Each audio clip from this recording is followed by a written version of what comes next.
Dale?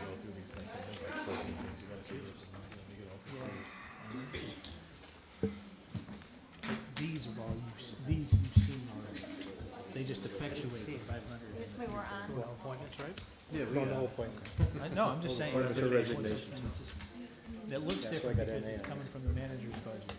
Yeah. Good evening.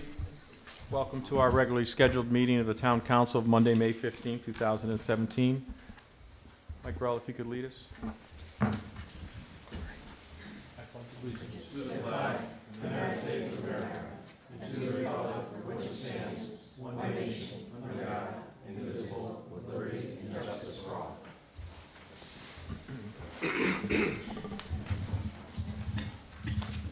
Counselor Bello?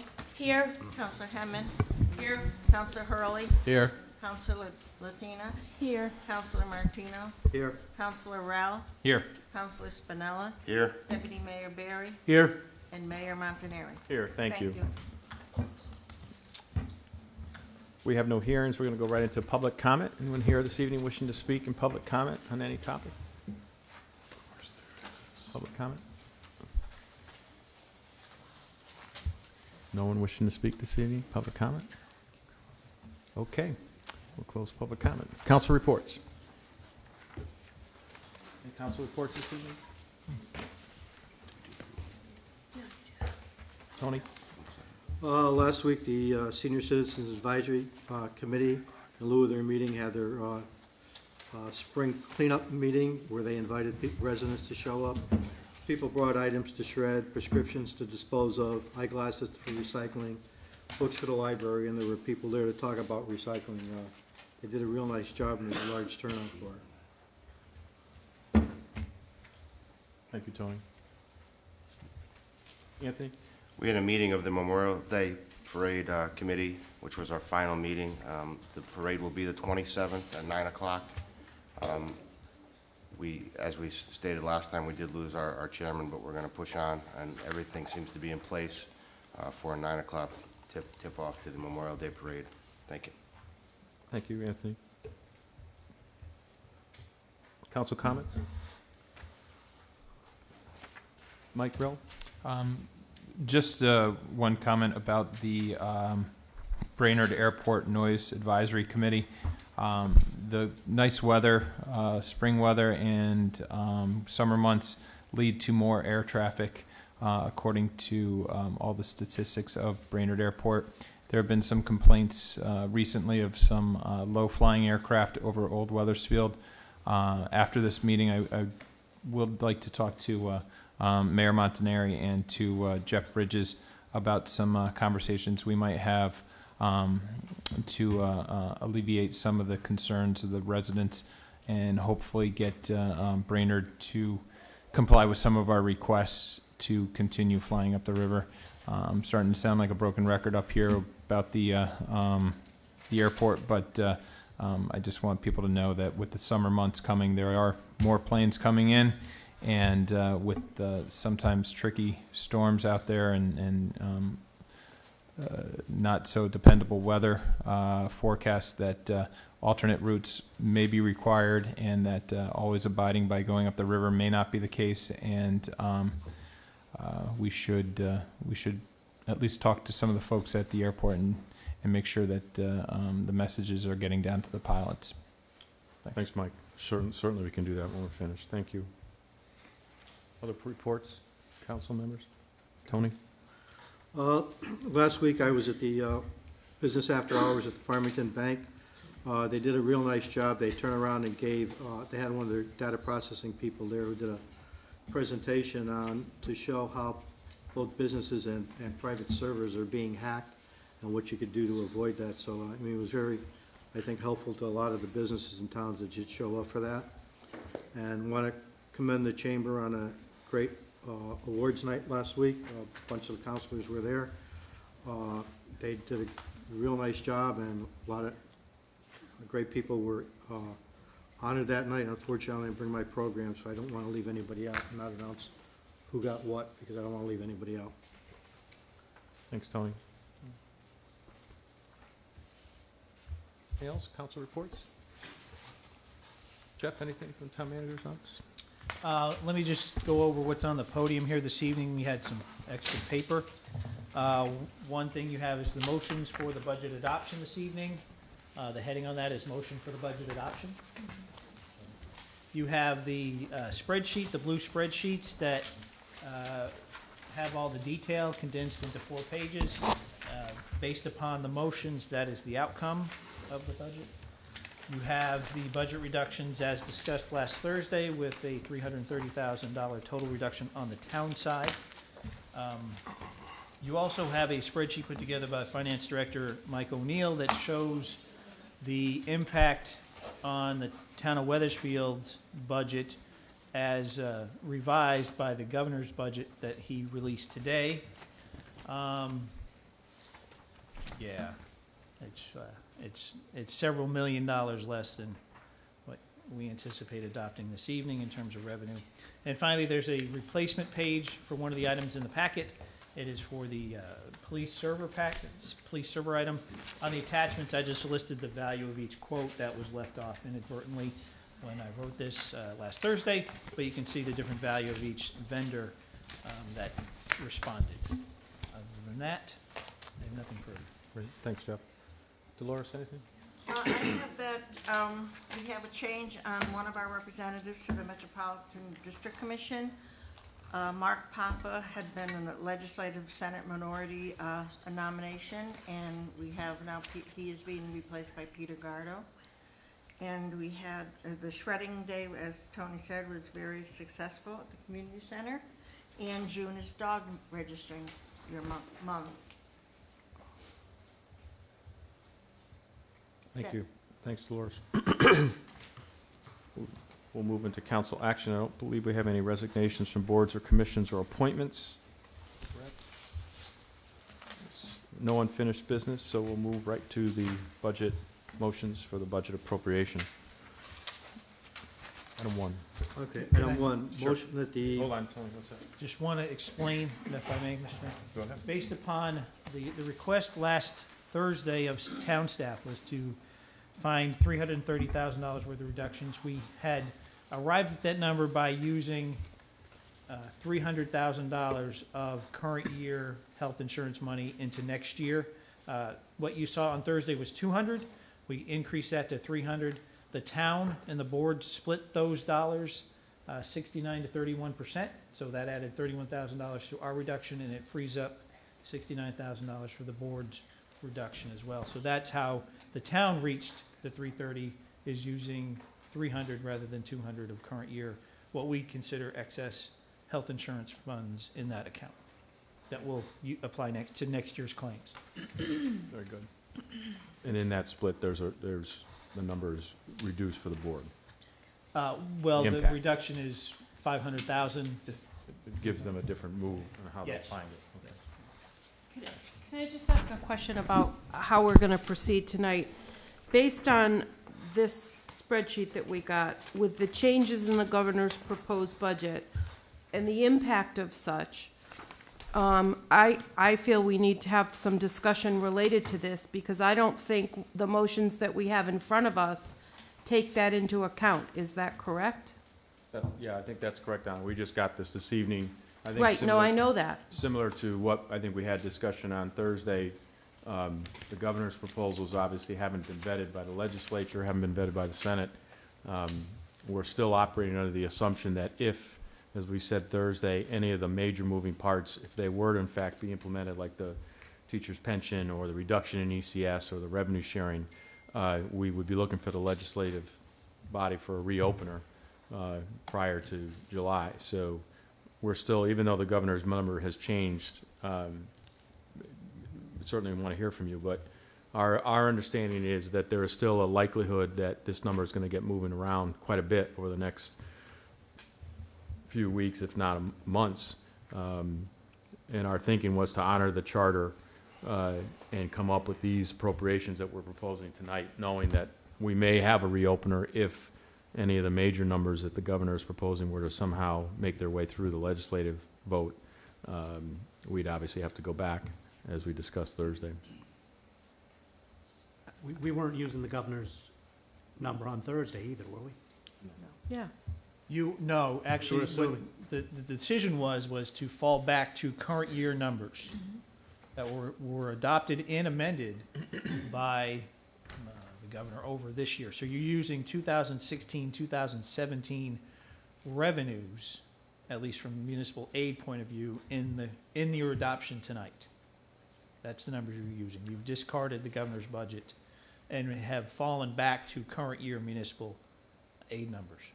Okay, then related to that fact, can you better help me understand, related to the current estimates that we have in there from this year's revenue stream, the potential of what this means related to that? So does that have, if you look at the different items on this list, I mean, some of them I can see would probably go through, some may not. I get it, that they're not done, and that's making this so much more complicated.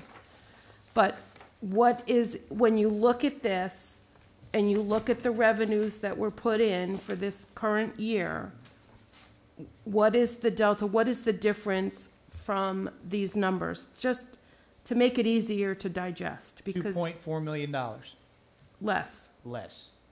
Plus, on top of that, teacher's pension of $2.7 million. So the net swing is $5.1 million. So they're still talking about that going through. Absolutely. The governor did take 5% off of it in his new numbers. He was gracious enough to do that. And when we talked on Thursday night, we chose to not include that. That is correct. That is not included in your proposed motions for this evening. You're removing it from the budget, actually. So, I also want to add, Donna, to your question, which is a good one, and maybe for the benefit of the public who is listening in. Several municipalities obviously have passed their budgets knowing this is still a moving target. We are grappling with that reality ourselves as a town. We did look at the charter language, and we looked at 2 case laws with respect to whether the town could interpret the shell language in our charter to mean that we could wait until we got more Yeah, clarity. and I get all that. But what I would tell you is that we got guidance from the delegation about the teachers' pension and the ECS piece, and we're basing our proposal tonight in the budget passage on the belief that we have reasonable confidence, not enormous confidence, but reasonable confidence that our ECS will be preserved, and the teachers' pension shift proposed by the governor has no support. But we know, if for any reason that does not pan out to be the case, we're going to have to reopen at some point after passage. So as you know, we grappled with, do we try to get that delay, or do we honor the charter this evening, passing a budget knowing that there may be a reopener?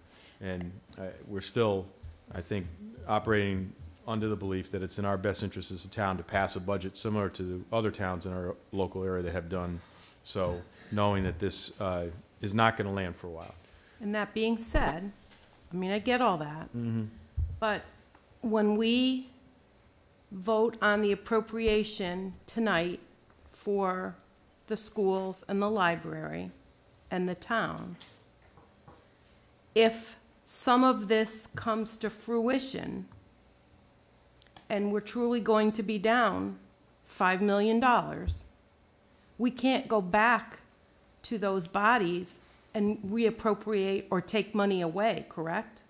The expectation is that there will be a relief provided by the legislature in whatever budget they adopt that allows towns to go back in to reconcile their budgets with the ending result of the state budget. That is the hope and expectation.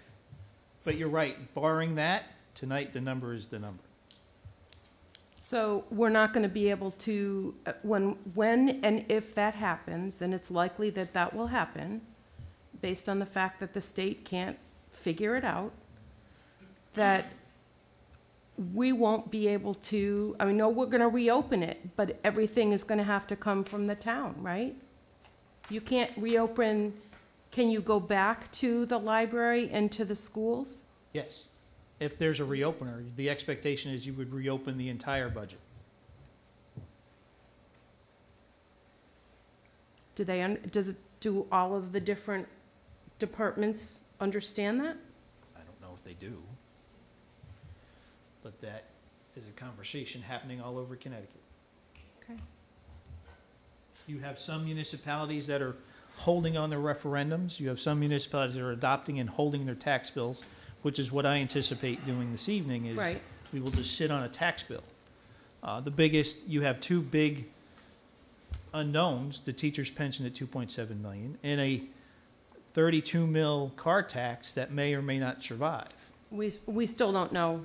We still don't know. So we're adopting at 32, which is 32, right. current law, but the governor's budget removes the revenue sharing that supports the difference.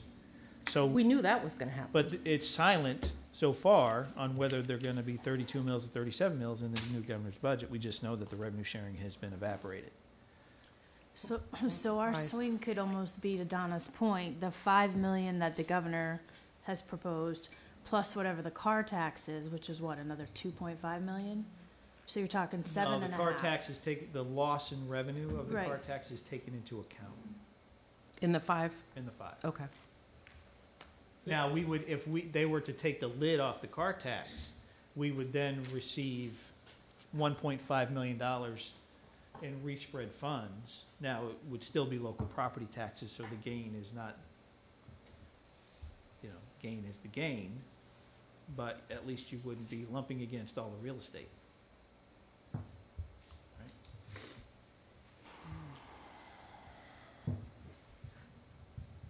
What is the revenue loss going from a 37 mil to 32 mil for car tax? Slightly more than $1.4 million. Where, and you said it's calculated in the motions for the current budget that we have before us, or his revised? The budget you're adopting this evening recognizes a 32 mil cap. It also recognizes the offset revenue. 856? Yes. Well, no, No. that's- no, there's nothing in there. There's the 940. Oh, the 940, Just the sorry. 940.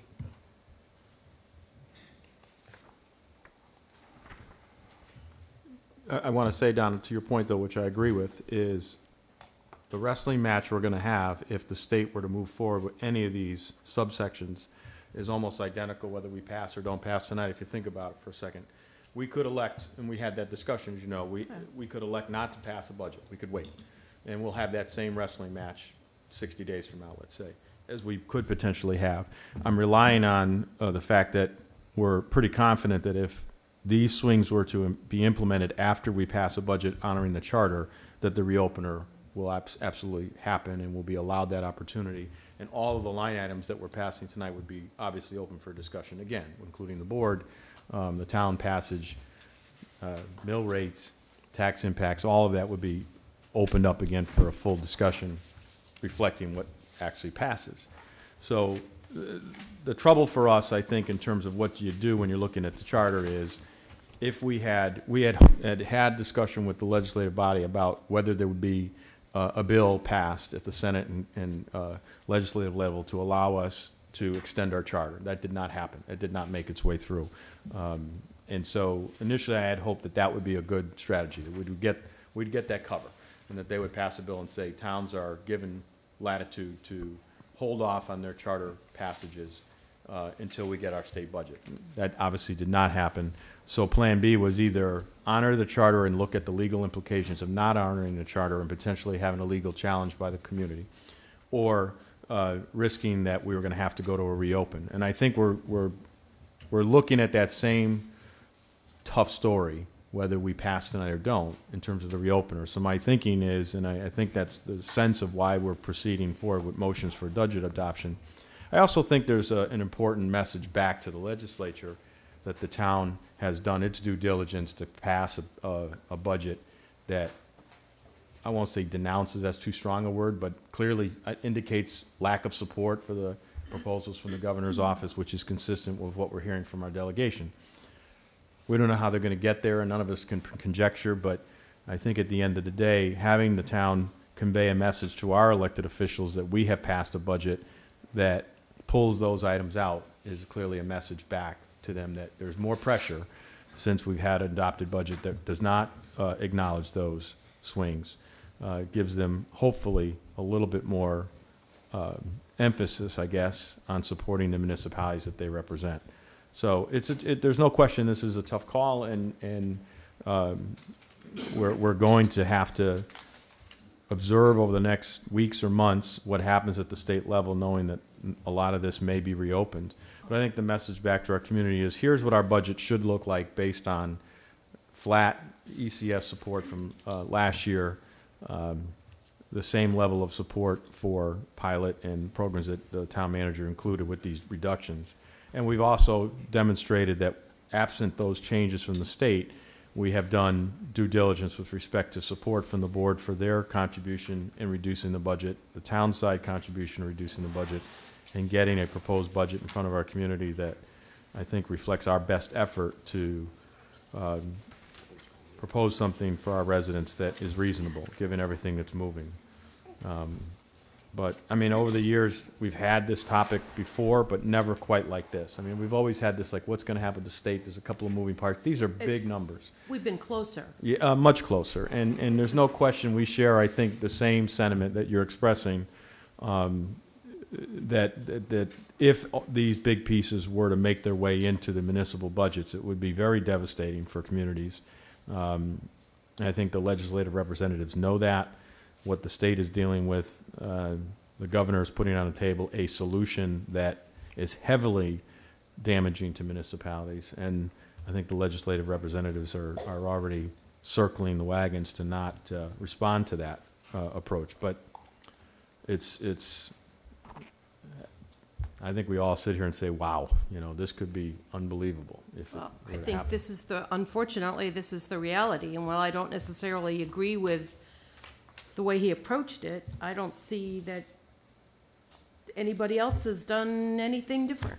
And we haven't had those hard conversations that need to be had. And I know that we've always been very responsive and conservative in looking at our municipal aid and what might happen to that. But this is just, Well, yeah, the details Crazy. in what I saw today put a major shift away from suburban communities to the cities, which is the governor's intent, and I believe that that's resoundly disliked by the many, many towns that are impacted. $5 or $6 million of impact to Wethersfield, if this were to prevail, would entirely change the playing field and how we do our business. There's no question. absolutely. And I don't think any of us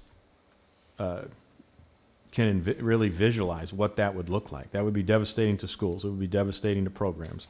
It would certainly mean reductions of staff and compensation, services. And I think anybody that really takes a deeper look at what's being wrestled with at the state level knows that this proposal, in terms of the trickle back down to municipalities, would be extremely destructive. So we're relying obviously on elected officials to fight back on that and find all their alternative paths. But we still have to wrestle with what we do as a town with our budget reflecting the hope and desire that this doesn't make its way through as shown.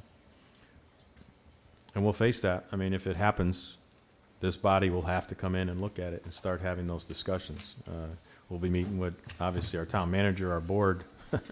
It would not be a pretty story.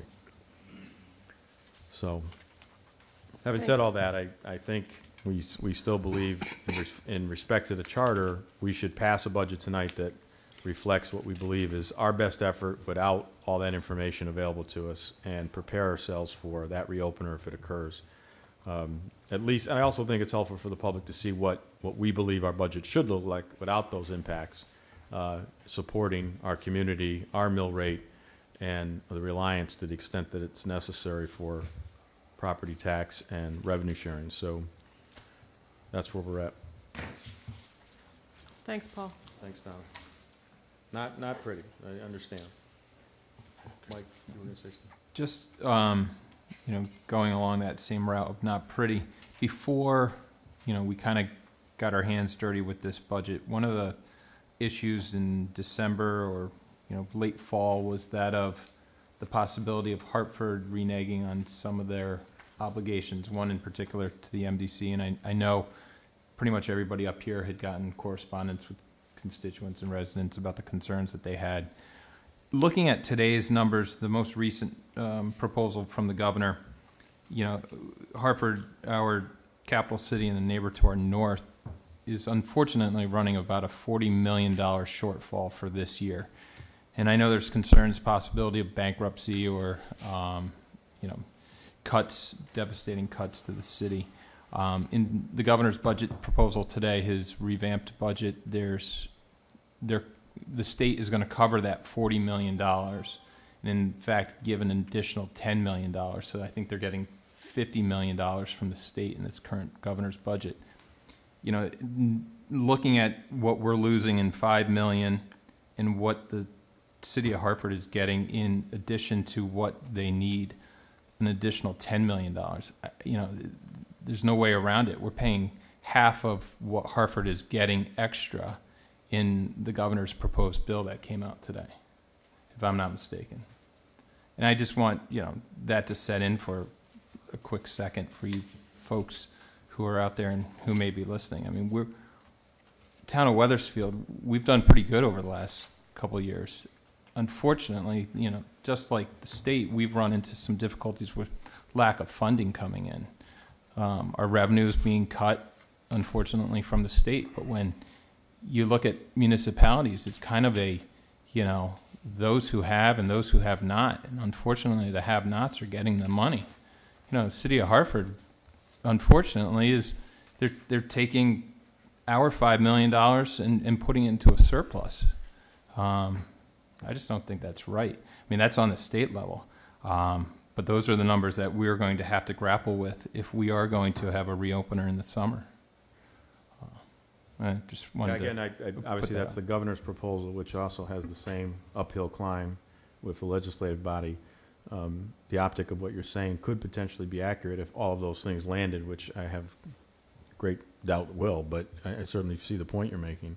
The one line item that I think, to follow up your point, though, Mike, on the Mdc reserve is that the legislative body, as you think did take up and passed a bill or a motion in the change in charter for the MDC that relieves us of that reserve requirement, which is at least good news in terms of the fact that we did not include that. We passed motions denouncing that, I guess, as an alternative, and the MDC has responded with a charter change on that, which they did make their most recent payment, but if that were to be a default, it would not fall back to the municipalities.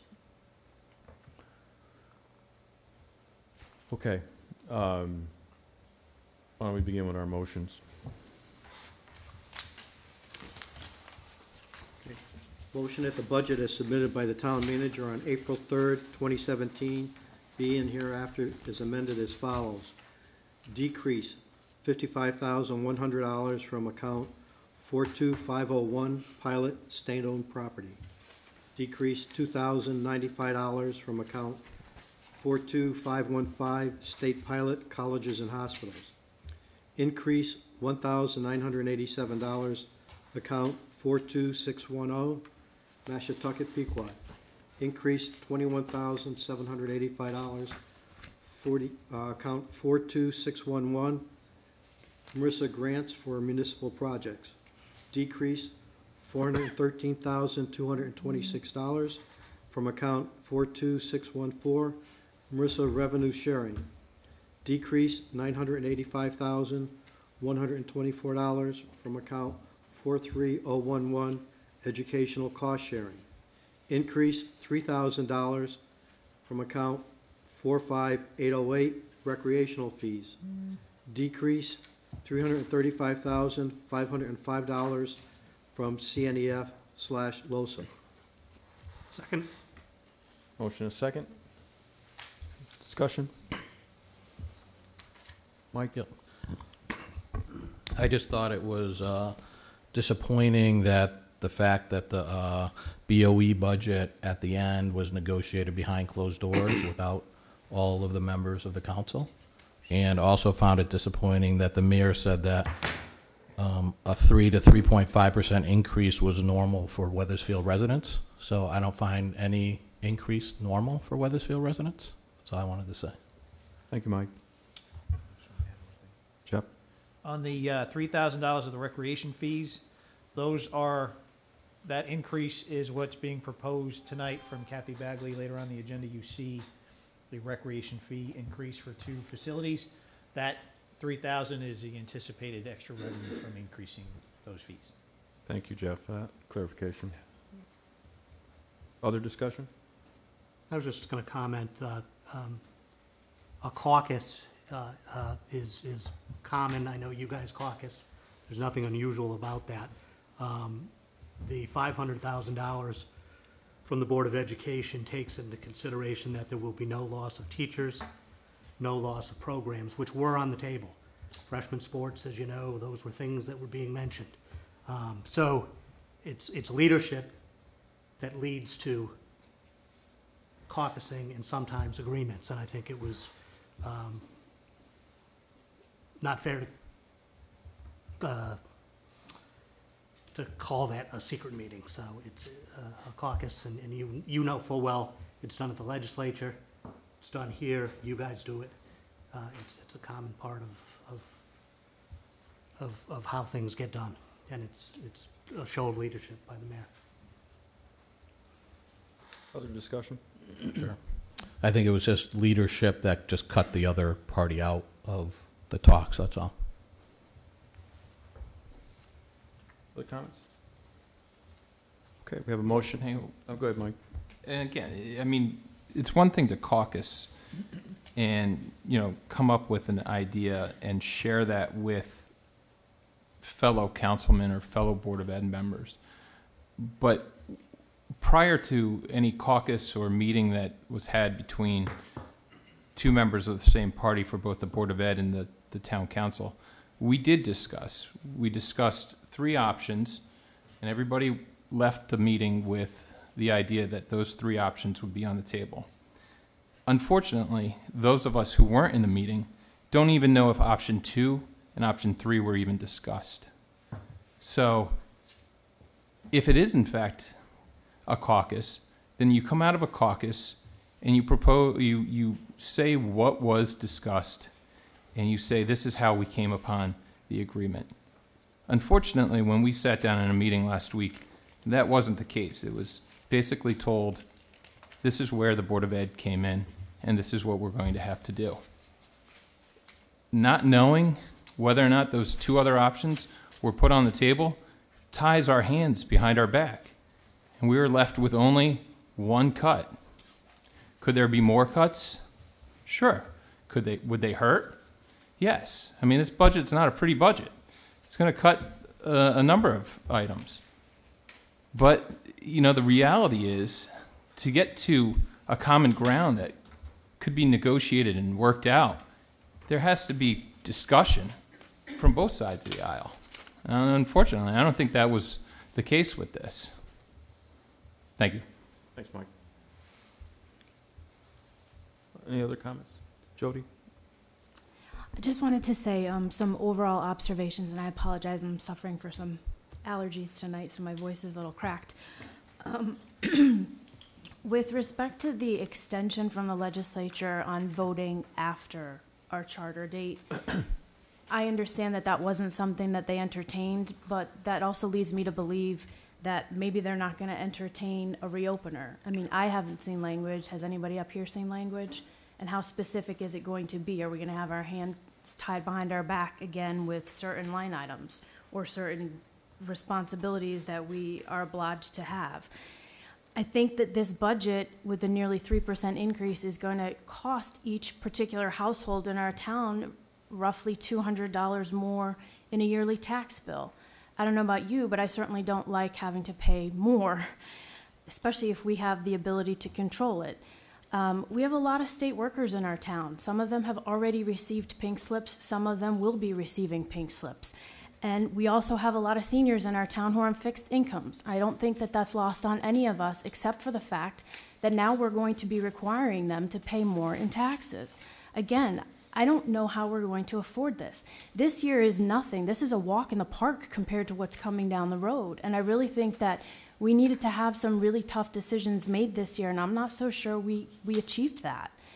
I think that, you know, there are some things that we can do that are responsible solutions. We talk about shared services till we're blue in the face, but we need to start executing those. Do we really need 2 finance departments? Do we really need 2 HR departments?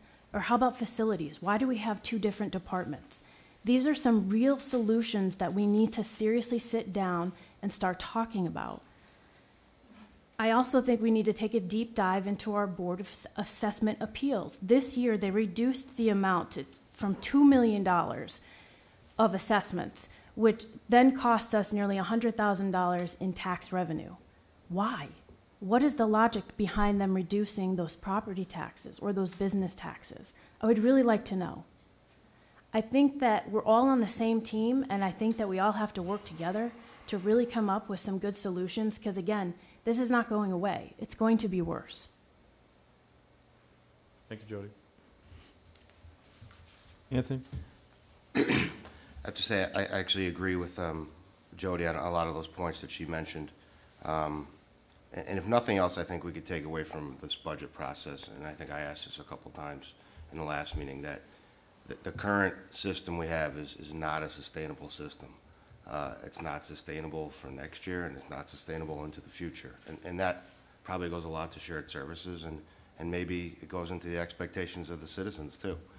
But it's just not something we can keep on doing. I understand we have to do it this year, and a lot of it's because of what the state has done to us and the pickle they've put us in such a short period of time. But I do think that Jody's right, that we do need to take a long, hard look at the way we operate in this town. And maybe that means curtailing people's expectations of the services that they get. I'm not smart enough to know all the answers, and maybe none of the answers, but the one answer I think I did get was that the system we currently have is not a system that can work into the future. So I do think we need to sit down and look at those things, you know, maybe after the coast is cleared a little bit.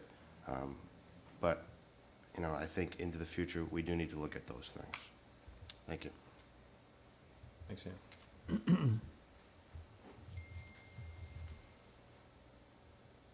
Any other discussion or comments? Okay, we have a motion and a second in front of us. Item 1, all in favor? Aye. Opposed? No? No. Do you have what you need, Dolores, on that? Do you need a show of hands, or No, I haven't. you have it? Okay. And who was the second, though? I didn't hear. I was. Thank you. Motion 2. Motion that the budget as submitted by the town manager on April 3rd, 2017, be and hereafter is amended as follows. Decrease $3,496 from account 120, town manager. Decrease $1,829 from account 140, data services. Decrease $763 from account 150, town clerk. Decrease $3,042 from account 220, finance. Decrease $1,765 from account 230, tax assessor. Decrease $1,188 from account 240, tax collector. Decrease $6,525 from account 300, planning and development. Decrease $2,929 from account 410, building inspections.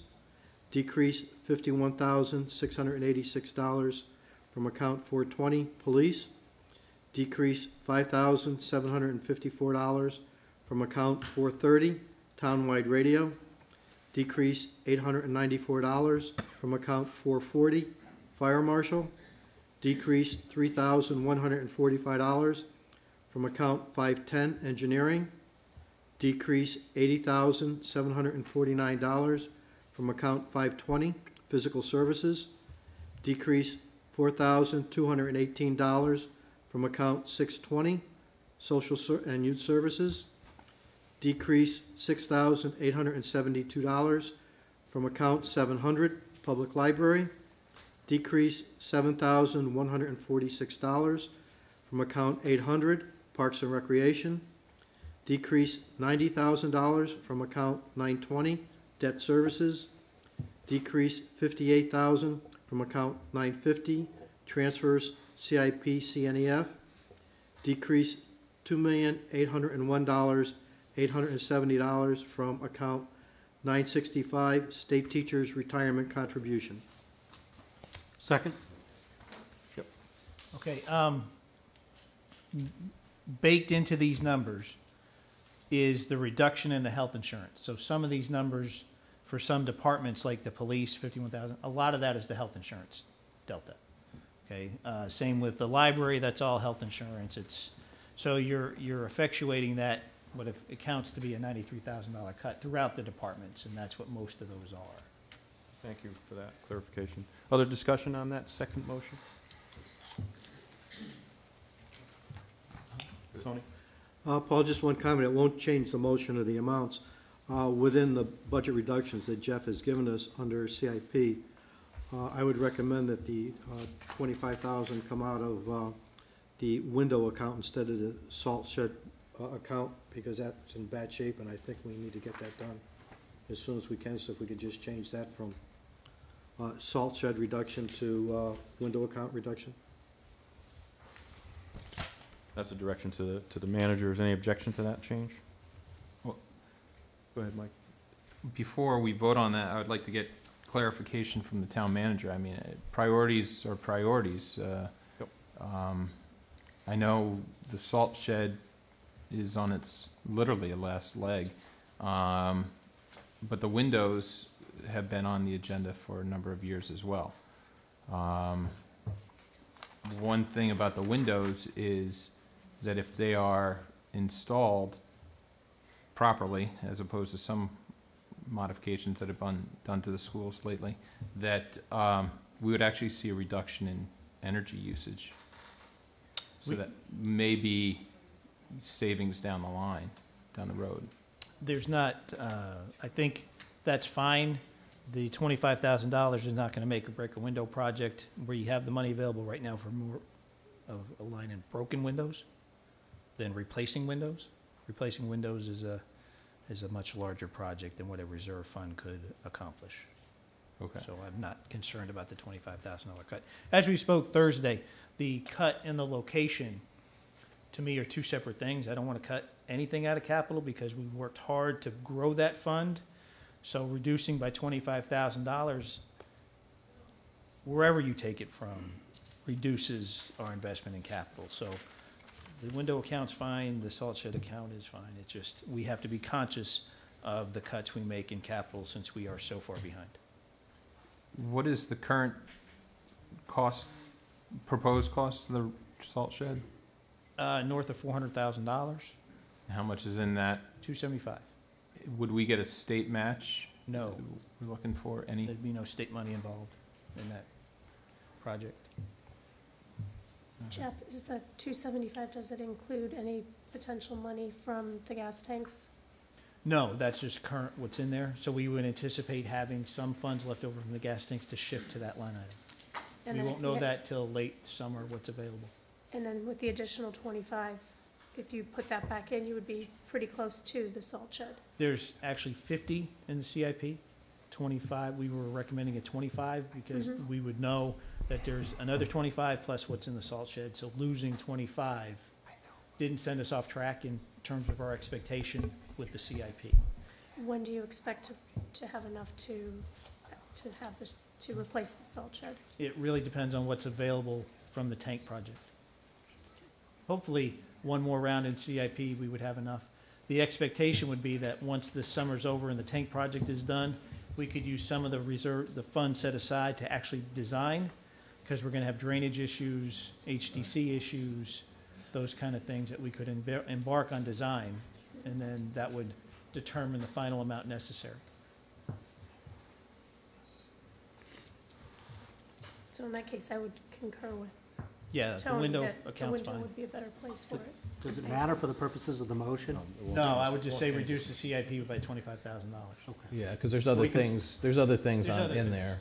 You that can, we should I discuss. mean, those are conversations later on, that you have with maybe Public Works takes that on and looks at those issues, but the 25 is the 25.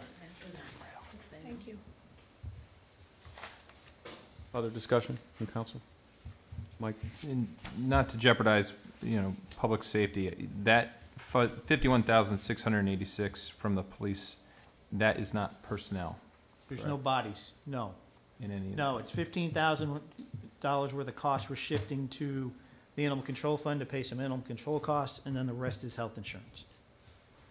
And $1,500 in oil that they're not using anymore. Okay, thank you. Further discussion? Okay, we have a motion, a second. All in favor? Aye. Opposed? Sorry, take that back. No Just used to it. takebacks. No, You're a no, Mike? I am a no. Okay, He's, sorry he's about like the that. state. He's going to take everything Yeah. back. That's good, Joey. All right, do we have that cleared? Who's We aye, have no? 8 yes and 1 no. No. No. Oh, we have, You Oh. only mentioned the ayes and, Yeah, let's do it again. All in favor? Aye. Aye. All opposed? No. No. Okay. A little clearer. so it's gonna be 5-4. Correct. Motion 3, please. Motion that the budget as submitted by the town manager on April 3rd, 2017, be and hereafter is amended as follows: to decrease the total appropriations for school purposes by $500,000. Second. Discussion? No discussion? Amy? I'd just like to say that at the $500,000 level, we were assured by the Board of Ed that there would not be staffing decreases, and so that was our factor in coming to terms with that number. Just a couple of points about that I wanted to share since we were involved in discussions on this with the board. I do want to thank the board in its entirety. It wasn't just the board leadership that participated in those discussions. Obviously, during the course of April and into May, we had quite a bit of discussion, but we also had a lot of public input in support for the board budget not being touched. And we had, of course, some dissenters in public comment from folks who feel that the board budget needed to be cut. The deliberation about how we arrived at getting what I think is a sizable commitment from the board without impacting programs, classroom space, teachers, is something that I deeply appreciated the board struggled with and worked with us on. I'm sure there's always dissent on this, but I really believe the board understood the dilemma that we face, and I'm sure after the discussion earlier in the evening, the board understands that we may not be done, depending on what happens with the state. What I believe this represents is protection of our classrooms, our classroom size, and our teacher staff, assuming certain levels of retirement and attrition. We also shared with the board that we expect as they go into the fiscal year next year, bracing for what I think is going to be a continual struggle for funding, that there'll need to be some set-asides, I guess, as the budget unfolds during the fiscal year next year that reflect that it's going to be much tougher. But I do appreciate the conversations that we have at the board. There were many, many discussions with full council present that we asked for full participation. I do respect Mike Hurley's commentary about that. We obviously understand that there has to be continued conversation, sometimes arm twisting and pushing and cajoling and meeting personally with people to get them where they need to be. We believe we've done the absolute best we can without impacting programs and loss. And those are qualitative choices that our leadership feels strongly about we want to preserve. So I want to thank the board for that and their efforts. Never easy. $500,000 cut is still significant and impacts a lot of things that they're going to have to find their way through. So any other discussion points? Just Mike? Yeah, just that there was no real details given, so I'm not sure how we know that that was the right amount, since there was no details given, but that's all I have to say. Just a Don? comment for the sake of the public, and it's more of a knowledge point. The non-union Board of Education administrative staff are proposed to receive an increase of 55,000, and they're already making good salaries over 100,000. So I just want to make sure that the public is aware, you know, that the non-union staff, there's a proposed increase. And it's significant. I mean, it may fall into that $500,000 category, it may not. But people just need to understand. Thank you. Don. Any other comments on this? Mike? In the beginning, when we discussed all the proposed additions and deletions from the budget, we had the parents of a number of student athletes. The swim team was here, as well as lacrosse players. I just wanted to, I don't know if we would know the answer. Obviously, as you know, what Mike said, you know, Jeff did a great job by laying out the number of cuts that unfortunately are on the town side, but we don't know of the 500,000 which cuts would be included in or actual, you know, possibility of programs not even being funded, and one of those programs being lacrosse. Do we know if lacrosse is funded in this budget? Proposed budget cut from the Board of Ed? Just to reflect back, Mike, when we looked at the the $500,000, and $1.5 million proposal to the board back, I think, some 4 weeks ago, the board provided us the line items for those 3 levels of cuts, of which even the 500 initially had personnel cuts in it, and it also had line items that we could see. One of the thoughts that I had in asking the board to do that exercise is anticipating that if in fact we did have the circumstances somewhere in between the governor's proposal and the legislature, seeing those numbers up front, I think were eye-opening for us to look at the potential impact on loss of teachers. So I just want to point out there were line items in each of those 3 scenarios, and then our go back to the board looking at the 500, we asked for their help in taking some of the items off the 500 appropriation cut that would involve staff loss. We did talk about lacrosse. I think the intent is to keep the lacrosse at the club level for this 1 year. I think that discussion has begun again. I think Mr. Emmett is involved with that discussion with that group. The individual impacts on programs, obviously we had that conversation. I believe they are still working on those little details within the 500, but we got assurances that there would not be loss of programs or staff in the 500 level, which is how we arrived at that. So I guess I would reflect back or refer back, as we will probably be coming back to this, hopefully not to the devastating extent that this governor is proposing, but the document that the board provided us at the $1 million and $1.5 million level may very well come back in play. And there will be, unquestionably, if that were to happen, enormous impact on staff levels in classrooms. But I think we at least have a preliminary view of that based on what they provided in those line items. So there were line items, I think, shared with us. But Any more other line items shared that we might know about? no, or there's need to know anything about? different than we discussed, so. Yeah, Jody.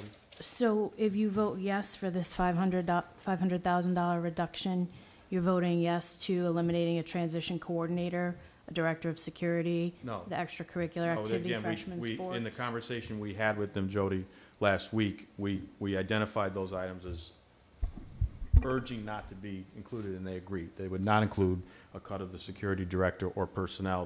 They're looking at other line items in terms of non-programmatic line items. I'm hoping I'm characterizing this correctly, because I'm using my terminology. But the security director is not being cut. The SRO is not being cut.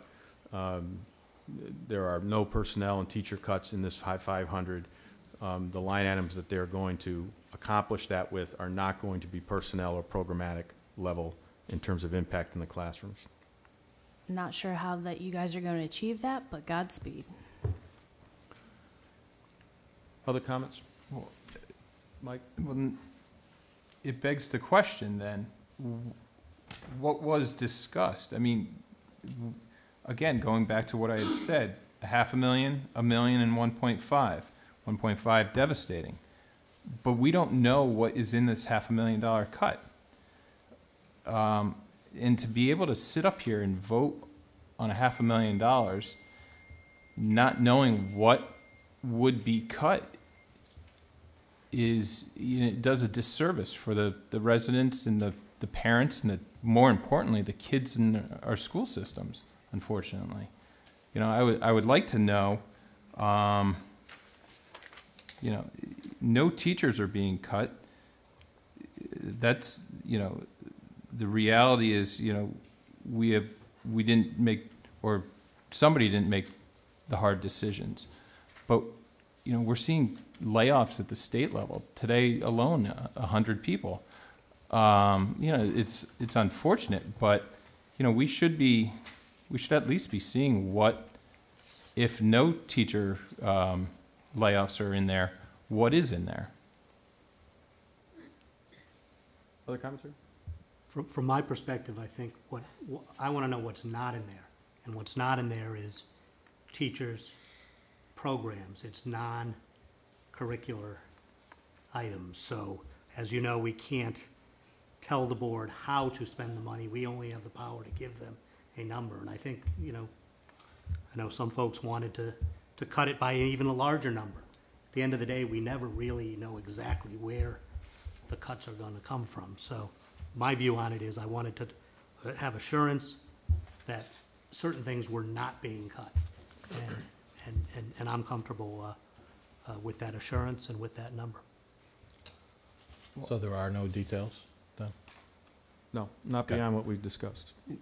And I'm afraid that that's what's gotten us into this predicament. Year after year, assuming that reductions are going to take place, and then finding out a month or two later that there's a $500,000 surplus.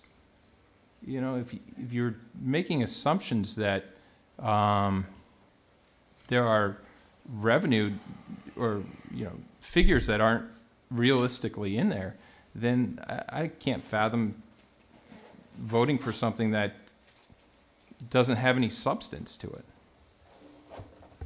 I mean, just my point, but.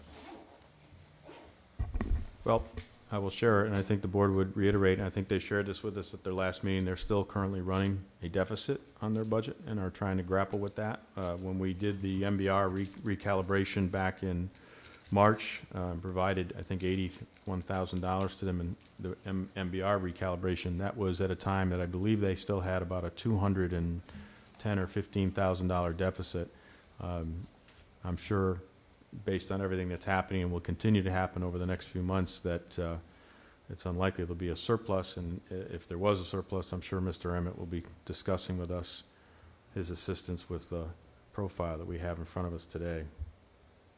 Can I ask, just, I guess, a motion of, or not a motion, but just recognize, please, moving forward, that if we do have to go through some sort of reopener that you're envisioning, that we get a detailed account of what that might look like with respect to the Board of Ed if we do have to go back to them. Because I think that we can all say we want to fight for what's best for our kids, and it's tough to fight when you don't know what you're fighting for. I agree. Again, I'm going to reiterate that the $1 million to $1.5 million numbers do have specific line items that talk about the level of staff cuts and losses that I think give us a pretty good preview. I'm hoping, of course, that we won't have to visit that, but if we do, I think we have a preliminary template that the board has provided us on impacts, which are devastating, which we've seen already. Okay, we have a motion and a second. Item number 3, all in favor? Aye. Aye. Opposed? No. Item 4.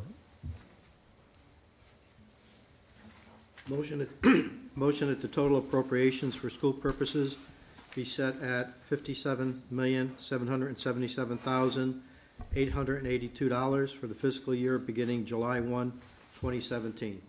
Second. Yeah, so the following ones are basically recaps of our discussion thereof, and they identify the totals that will be appropriated under this proposed budget. So they're really total amounts that reflect what we previously went through line items, so they're important to have that in our budget appropriation, the actual number. Any discussion about that number? We have a motion, a second. All in favor? Aye. Aye. Opposed? No. Item 5. Motion that the town council adopt the town budget as submitted by the town manager on April 3rd, 2017, and as amended by the town council in the sum of $101,728,834 for the fiscal year beginning July 1, 2017. Second. Discussion? Mike? In a percentage wise, what percent is what is now over $100 million? This year's current budget proposal over the one that was adopted last year. A tax increase, Mike, or the budget? Just simple budget percentage. 2.97. Right? Mike, 2.97? Thank you. Don? Thank you. I know I started the discussion off at the very beginning about the inaction at the state and making it very difficult, but I do think we need to be cognizant of the grand list. Jody mentioned the Assessment Board of Appeals. I mean, that was a pretty significant hit related to that. Maybe structure needs to be put around that for the future, because that's not the first time that's affected, and our grand list doesn't grow a lot. You know, you look at what Hartford's grand list grew, and it was millions, and ours grew 1.3%. And then take that away with decreases from changes to the assessments. The other thing is MDC spending is spiraling out of control. This year, it's gone up 6.21% over what it was last year, and it went up significantly last year.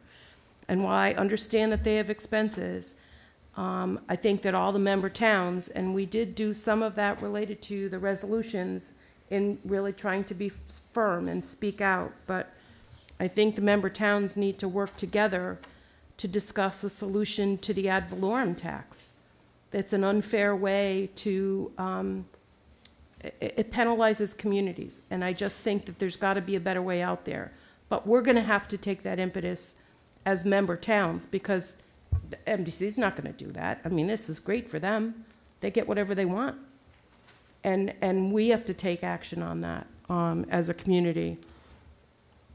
And, you know, I know last year I did say that we had to have those really difficult discussions about services in general. Mm-hmm. We started to do that, but we didn't complete it. And, you know, this next year is going to be a more difficult year just based on what's going on, because if you can imagine that the revenues have been decreased at the state level this year, if they're decreased this year, then factoring in additional decreases next year just based on statistics, it's going to be worse. And we're going to be back here talking about the same issues over and over, and we haven't done anything about it.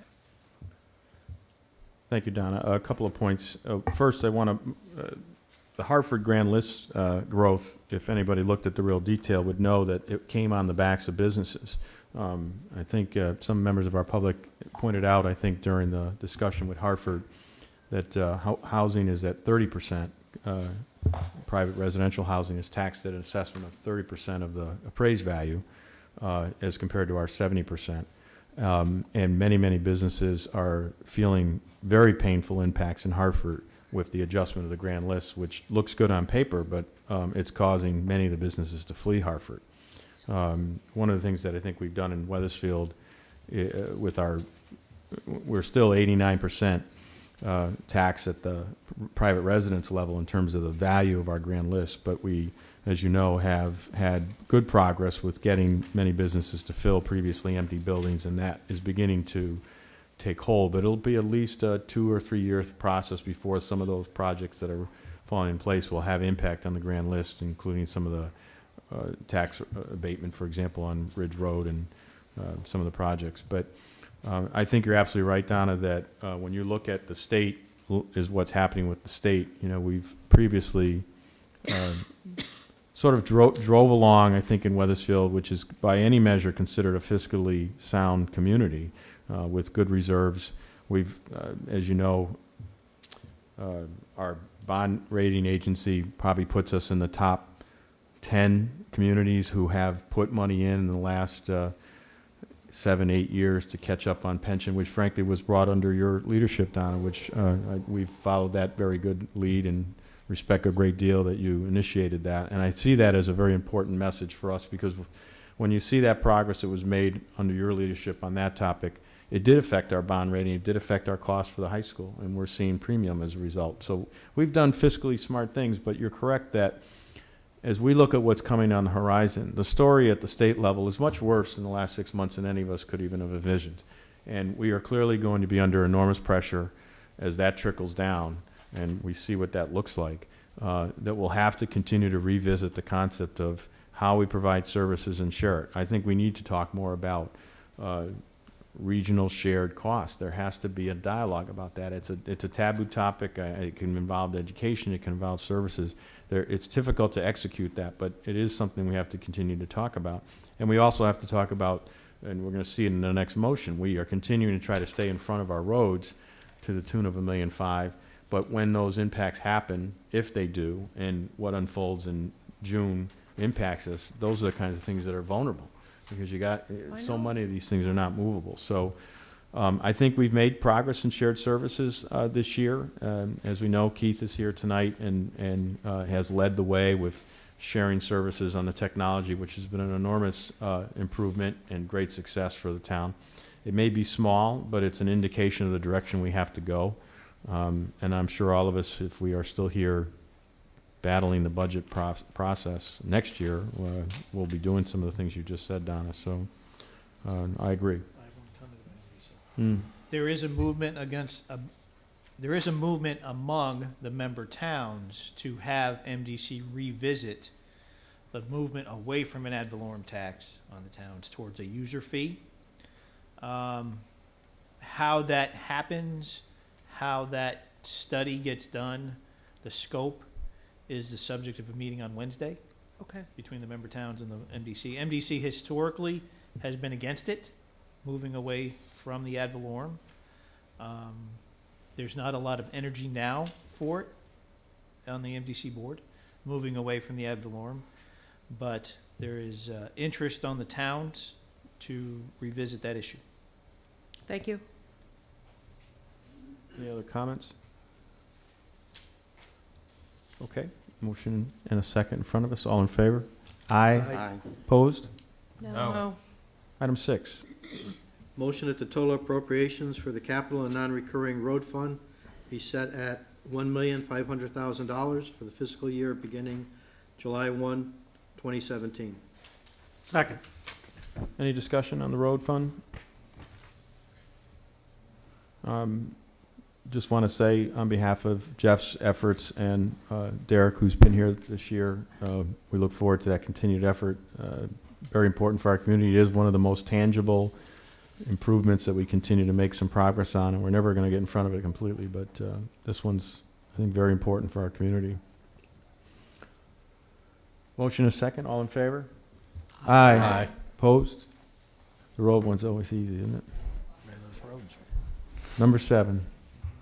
I'd like to make a motion that total appropriations for library purposes be set at $1,969,620 for the fiscal year beginning July 1st, 2017. Second. Discussion? All in favor? Aye. Aye. Opposed? Abstentions? Thank you, Brooke. I see you back there. 8. Motion that the total amount to be raised by taxes for the town library, school, and capital and non-recurring roads fund purposes combined be set at $85,416,937 for the fiscal year beginning July 1, 2017. Second. Discussion? No discussion? Motion is second. All in favor? Aye. Aye. Opposed? No. Item 9. Motion that the general fund tax rate for all real and personal taxable property be set at 39.29 mils for the fiscal year beginning July 1, 2017. Second. Fiscal year, 39, 29. Commentary, discussion? Please. Can we add a sentence excluding motor vehicle? Just tack that in somewhere. excluding motor vehicle. Can I get an amended, and a second on the amendment? Motion to amend it, motion to say, and extend it to motor vehicle? Second. Excluding motor vehicle. Yeah, because that's going to be under the reimbursement rate. Second.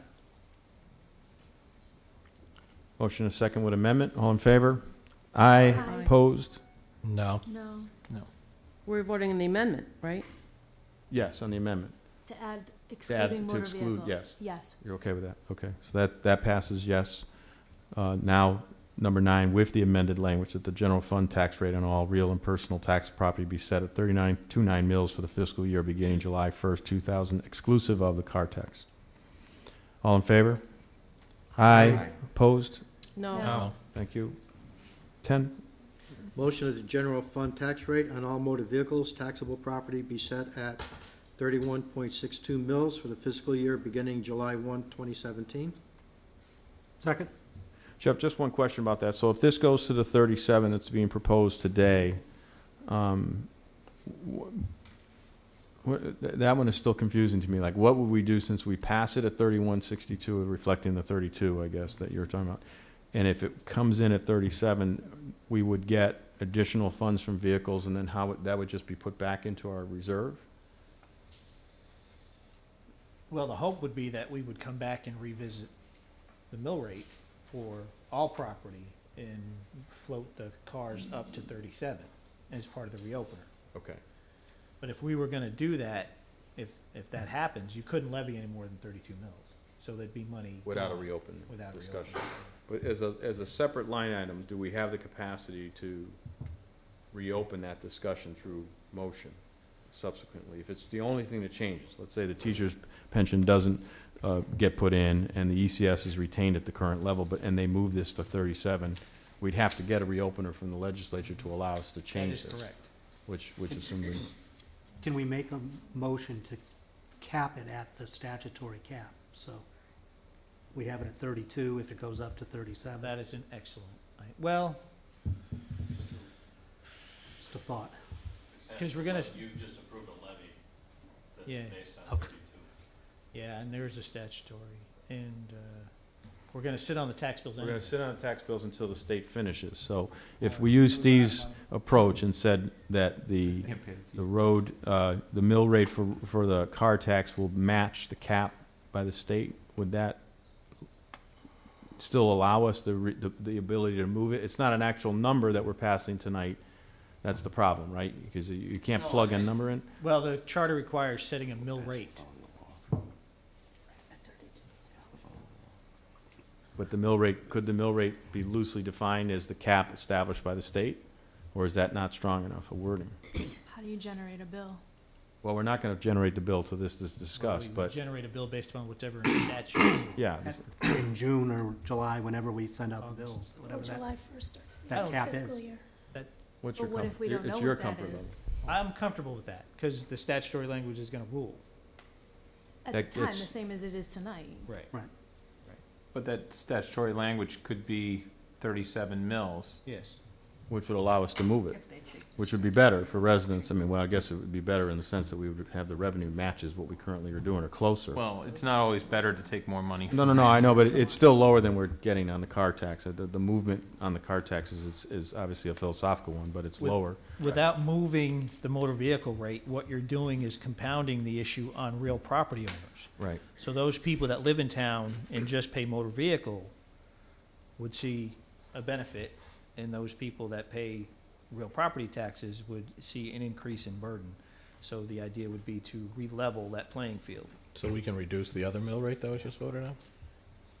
Well, what you would see is revenue from the motor vehicles, because the expectation is this, in your budget, you have $940,000 that's offsetting that number from 37 to 32, right? If you go back to 37, you can anticipate that money won't materialize. But we'll get 1.4, so we'll get $500,000 So more. we would recalculate the mill rate at some different rate other than 39.22. We can do that. With a reopener, the expectation Okay. is you would recalculate Only with a everything. reopener. So why don't we wait for the reopener for everything? If it's gonna reopen. The I don't know, I don't know what's gonna reopen. Right. That's the expectation. But then we'll just be overtaxing people if it doesn't reopen? At the 37, you mean? Yeah. Well, no, if you use I think if you use the language that the cap established by the state, you're matching what reality is. I think it's a good suggestion to do it that way because we are gonna have a real number. They're gonna have to provide us a cap if the one exists. I mean, we're told it's gonna be 37. Jeff is following the legislative bill at 32 because that's the only thing that's been approved. But I think if it were to move to 37, it provides some relief for the homeowner piece of our tax-generated mill. So At we least can gives- reduce the 39.29 then, even if we approve this. That depends on your other revenue mixes. But I thought we couldn't do it unless there's an opener. Yeah, no, I think there's gotta be an opener. I mean, I think the No same thing would opener, apply. Then If the mill rate, we're just gonna tax people more at the 37. But I thought at this 37, we're not getting the 900,000 So, from yeah, we the get state 1.5. offset. The reality of it is, Explain that. our guess is as good as anybody else's right now. And that's all we're doing, is we're making a guess. on the mill Because rate piece. on all of this is a guess. So you can argue all these different points. The reality of it is, this is a guess. So Well, no one's is any better or any worse than I everybody mean, else. I think we know, just to be a little more, I give our public a little more confidence in that it's a guess. I mean, obviously, the open items that are up for discussion at the state level will impact us undoubtedly if they were to occur.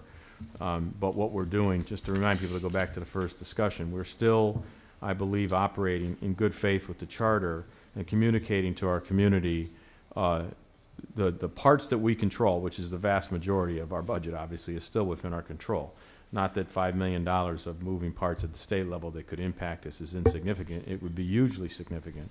But we are passing motions tonight to approve a budget on behalf of our community so they have a template for our operating budget that is the vast majority in our control. So I do think it's again, this is a grappling choice that we're making that I think reflects discussion with our town manager and our finance director about the language of the charter, their interpretation. I've taken Jeff's lead on that in addition to looking at the language. But I do believe that we are on firmer ground adopting our budget this evening, reflecting the vast majority of these moving parts that we do control. The mill rate on the cars is obviously a discussion that's happening at the state level. We're told it's going to be 37. Legislatively, it's 32. So Jeff is taking the conservative approach of the 32. But if it's really up to the pleasure of the council if they want to have that language reflect the approved mill rate of the legislative body, because we will have that time to impose it because we're going to hold the bills. But I think it's up to you guys on that one. Paul, if that were to occur, there would, 37? if they moved it to the 37, they Yep. guaranteed that, because by statute, it's at 32, Yep. based on the language that was passed. Yep. And there's no reopener. I think that's why it might be good to have this language in here, because we've reflected a budget that says at the past legislative bills, so we can do it at 37. That's why I think gives us a little cover. I think it's worth doing. It might just tax people more, though.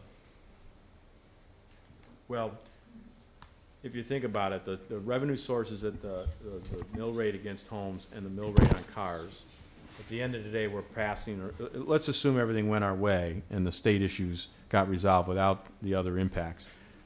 Our total revenue sources that we're voting on tonight are going to be identified, and our expenses are going to be identified. The revenue number is not going to change, but it's going to shift within itself between the 32 and the 37 and take relief on the housing side, if I'm understanding what you said correctly, right? I mean, If the mill rate on the cars goes up, there's relief on house, the real property real side. property. So but it's still a close, But only if there's a reopener.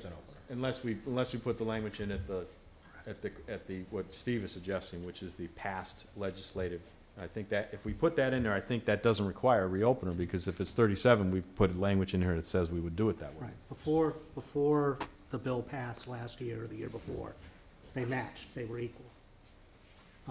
Right. The legislature has said now it's capped at 32, but I think it gives us cover if there isn't a reopener, that At least that number floats. that number, and again, the statutory number, whatever that is, not to exceed, obviously, our 39.29, in case they take it away entirely.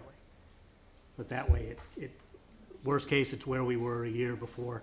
I know you folks weren't in favor of that bill in the first place, so it gets us, It just seems like we'll be it gets us to taxing where we people. were 2 years ago where you wanted No, us if there's to be. no reopener for the property, then we're just taxing people more. At the 32, Mike? At the 37. If they raise it to No, no, 37, okay, but if they pass, if the legislature passes a cap at 37, we've got to follow that. yeah. Right. But they would have to give us a reopener to do that.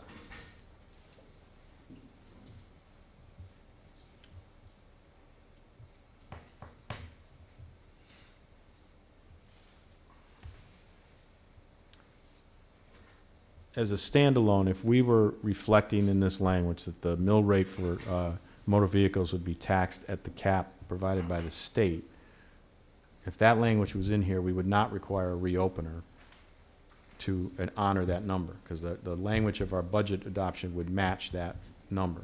Would just Whereas be- if we do it at the 32 today and it goes to 37, we will have to go back, either absorb that difference or get reimbursed from the state, which is, I think, a bigger question mark. So I get the point you're saying. I'm just trying to decide which is the safer route. I think it's safer for us to put the language in to have the mill rate for property tax not to exceed our current rate, but to be capped at the state's cap. And it allows us not having to reopen that. And you're holding the bills anyway, so in theory, if they cap it at 37, you would be able to calculate that, Mike, and we would be whole. If you're hesitant on it, I don't want to do that. I mean, you're the better measure of that. Let me just add one more thing to the discussion, and that you've done two things already. You've passed a levy, and you've passed a mill rate on non-motor vehicle property. In order to do what you'd like to do with this motion that's on the table, you have to allow, if the mill rate on motor vehicles were to, by virtue of the wording that you passed tonight, rise to the 37 mills, if that's what state statute is, you would also have to see the other mill rate on non-motor vehicles go down to meet the levy that you approved. The levy won't change as long as you let both of those mill rates float, but you can't let one float and then hold, and then in motion number 9, hold that at 39.29. Yeah, so the 39.29 then becomes a problem. Well, Well, the right. levy becomes the problem because we're gonna be taking the money in. If you don't adopt wording that gives you flexibility on both of those mill rates, which I would imagine you could find a way to do that, as long as you let both of those mill rates float, subject to the statutory mill rate on motor vehicles, such that you arrive at the levy that you approved, which is a levy that meets the need, to fund the expenditures you've approved. The amount raised is the levy. Yep. That number stays the same, it's just we're gonna be turning It within stays the that. same as long as you let both rates float. If you let the motor vehicle come up to 37, the non-motor vehicle will come down from the 39.29 to Right. some other level. It would be adjusted down to reflect obviously the proportional difference. It's bigger on the housing. So I suppose it might just involve undoing motion, or, what was adopted in motion number 9. What would the language be, Mike, on that? If we want the mill levy at 39.29 would it be, Or at such rate, I guess you could say something to the effect that the 39.29 is based on the 30, the 32 mil motor vehicle rate, Right. or such rate to achieve the Or levy. such rate that allows for the collection of the levy in the amount Should, approved by the council in its proportionate share between the general fund and the road levy fund. that sounds great. Get rid of 10. In the motor vehicle tax. Yeah, just, let me just think about that word for a minute, because it's kind of important.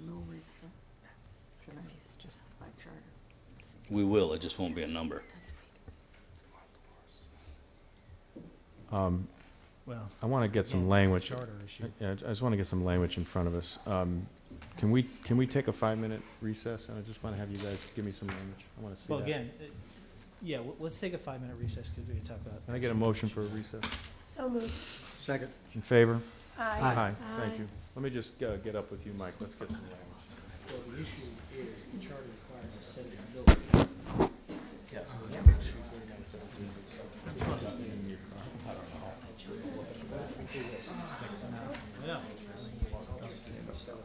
Council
You good?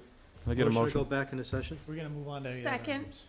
So you're up. All in favor? Aye. Aye. We're gonna let Mike finish the language on those, so we're gonna go to other business and let him return to finish that. So let's move to 3B. Make a motion to accept the revised fee schedule for the community center and Solomon Wells House as recommended. Can I get a second? Second? Jeff? I'll ask Kathy Bagley, Kathy? Director of Parks and Rec, to review this item with you. Hi, Cap. Good evening.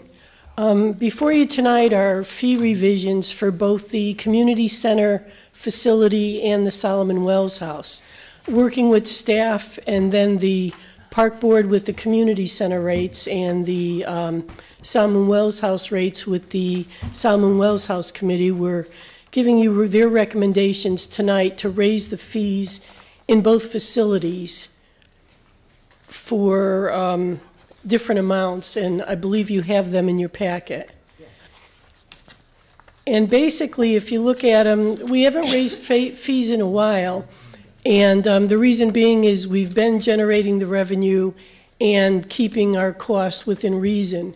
Recently, with minimum wage increases and union contracts, some of our staff costs have grown, and so those now impact how much money we take in for revenue.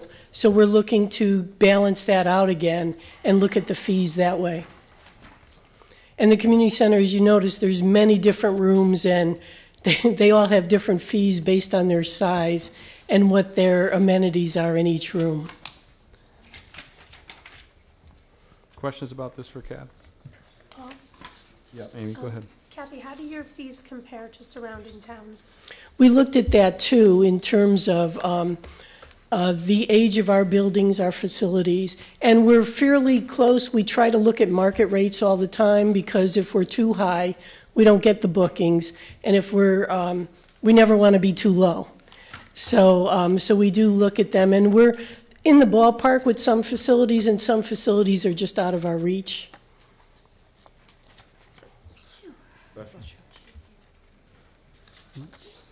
And this fee schedule is part of the budget Yes. right now? The revised or the current? The revised. You voted on a revenue item that included the increase in the fees. Well, we either, Actually, you Yeah. did. thought you said we Who's here? No, No, they did. no. Oh, They voted against it. We voted against it. So, So how can we vote on this after the fact, I guess is the question. Because you would have asked me, after you adopted the budget, if those fees increases were in the budget, and I would have said yes. So we told you ahead of time that we were doing that. Rather than recalculate everything after, because you say, aren't we gonna put the fees in the, it was kind of a chicken and egg thing. Couldn't you have done the fees first? Well, we did the budget first, because it's a kind of a $101 million item versus a $3,000 item. But now, I guess you guys have a number, so it doesn't matter. other questions for Kath?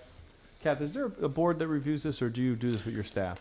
With the staff, we make recommendations for the community center to the park board, Park board. and for the Solomon Wells House to the Solomon Wells House Committee. And they all met and reviewed? They met and reviewed them. Good, thank you. Go ahead, Jody. I'm sorry, I'm just confused. So if I want to support this, though I said no to your revenue package, how does that square up? Well, you also said no to all the other revenues too. So, But they passed. I mean, the point is that the budget passed on that section, so. I don't know. You voted no against the, I'm sure you didn't vote against this line item, you voted against the blanket that had these within it. So Correct. it passed so that these can be entertained and voted on. And in fact, if you think about it, you could make the argument, you support this, but not the total package, which is why you voted against it, which is fine. I think people would understand that distinction. If we were to vote against it, then obviously we're voting against something we already passed, but. I would, the reason that I support it is because both committees that oversee these operations have recommended it, looked at the comparables, and found us to be not within the market rate. The point I'm making, Jody, you could support this without necessarily being inconsistent with your opposition to the passage of the line items that included this, because I don't think you voted against it based on this, you voted against it because of the number. No, so I'm just wondering process-wise why we wouldn't just do the fee increases first, that way it matches up. Well, with the yeah, budget. that would have been probably sensible if we had thought it through or thought we were gonna come across this, but obviously we didn't do that. We started with the budget, so I don't think it's a major material point, but, any other points about this? Mike? Kathy, thank you. Looking at these, the community center was last revisited or revised in 2009. Solomon Wells House 10 years ago, 2007. It has been a very difficult last 6-7 years for taxpayers in the state of Connecticut. We saw it with the increased budget that we just deliberated.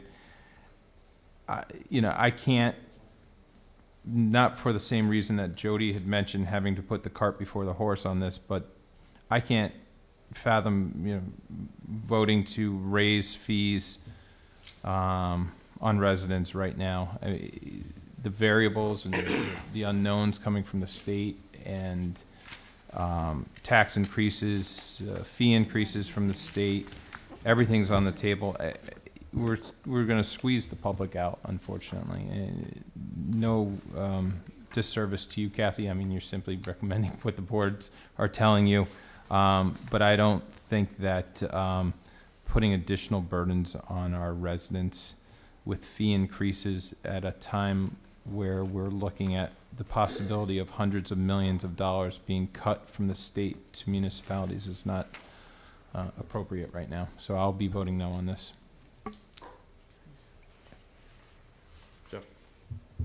And I get that.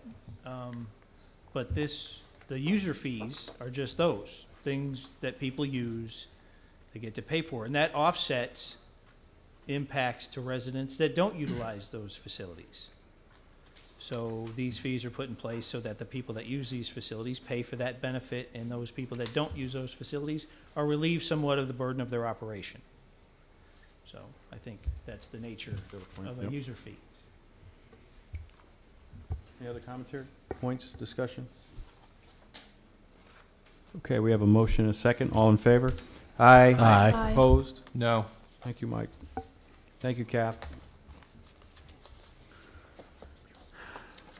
3C, I would like to make a motion to authorize the town manager to apply for and accept a state grant for a police and youth program for an amount up to $10,000. Second. motion and a second. Jeff? I'm going to ask Kathy to keep going. Okay, and I'll ask Erica to come up also. This is the third year of a grant that we've had it for 2 years. We're in the second year of it now, and for next year would be the third year. You're allowed to apply for up to 3 years. We may or may not get it, but it certainly is an opportunity to try. It's a grant that comes out of OPM. It's the OPM, and it encourages students to work with the police in a more social, recreational environment where they get to interact with each other. And we've had it now, we're in the almost at the end of the second year, and it's been a very positive experience for both the police and the students. And we'd like to apply for it again. Thank you. Discussion from council? Seeing none, motion and a second. All in favor? Aye. Aye. Opposed, abstentions? Thank you. 3D,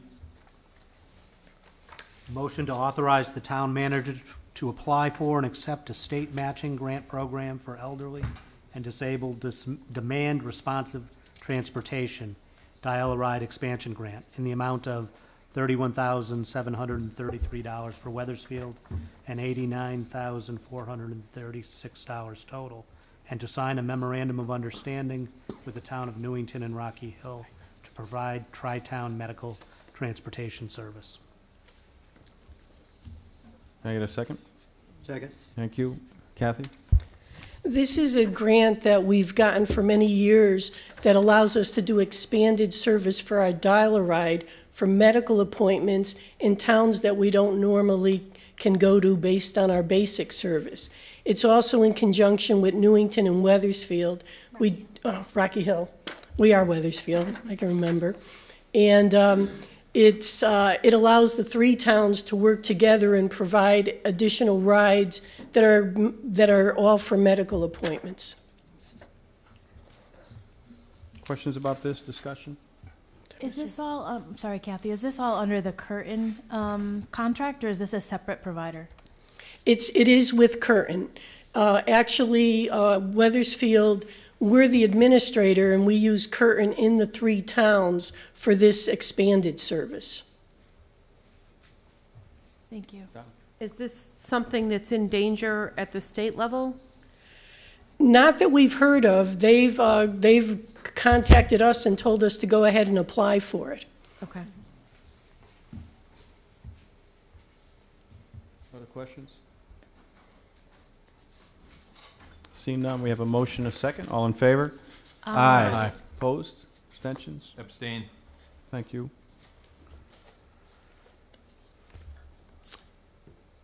Four A.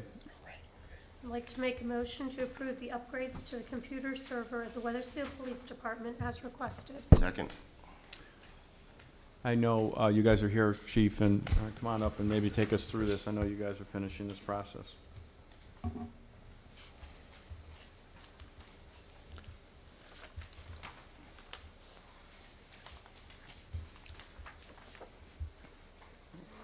The servers at the police department have been there since we moved into the police department in 2003.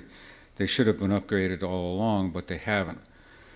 And I don't profess to understand exactly what the technology is behind this, so I brought somebody with me, but in case you have any technical questions. What I've decided to do, because we need to upgrade these servers to be able to use some of the technology that we have and I plan to have in place, with asset forfeiture funds, we're going to upgrade the servers at the police department with your approval. Okay. Discussion or questions about this project? Jody? Chief, thank you. I just wanted to say that during the budget process, we did talk about uses of asset forfeiture, and I think that this is a fantastic one, so thank you. Thank you. Mike? So what exactly has to be upgraded? Since you're here tonight. Good evening. Thank you very much. I'm Master Officer David Gove. First moment on the stage. The servers, we have currently 7 servers that are running at the police department that are exclusively to the functions, day-to-day operations of the police department. Of those 7, 5 of them are past end of life. 2 of them are our CAD and RMS servers, and 3 of them handle backup data and mobile messaging applications. The 2 that are current are our domain controllers. The proposal set forth will virtualize everything. So instead of a number of physical servers, we're only going to have 3 servers, and then a separate storage array connected by networking. What this allows us to do is create brand new virtual servers, theoretical virtual servers, as many as we want with the program and the setup set forth. For training environments, testing environments, so we don't have to worry about breaking a server if we install new software or patches, which has happened in the past, and then we have to scramble to fix those things. This proposal allows us to have redundancy in case of failure. It allows us to have the capacity to move forward through the next decade, I'd say, as well, with what we've set forth for specifications. It also includes a backup device to back up every virtualized server in case of failure. So in case something gets hypothetically deleted or a power surge or something scrambles the servers, we have everything saved right there.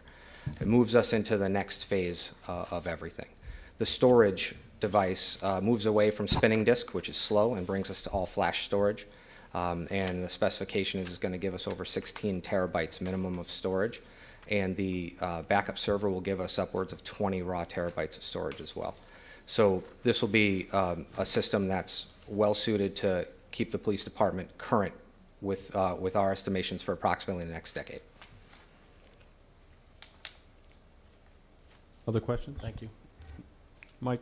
Not so much a question, but just a comment. Having read the Harvard Current this morning, Chief, you were quoted in there with the computer database Does this affect that at all? And congratulations, by the way. I mean, Wethersfield is one of only a handful of towns that is abiding by the 2007 law. Does this have any impact on that? Yes. It does? Yes, because our RMS is actually on the servers for sieges, and this will allow us to have a much better or faster conduit between the two. Great. Congratulations again. Thank you. Yes. What is this, just the security of this? Because we're recently seeing all these things about malware, right? Things happening. I'll turn this back over to Yeah. Gold. One of the proposals set forth by the vendors, SHI quoted us to use Windows Server 2016, which is the latest release. The other proposals were for Server 2012. It's a little older.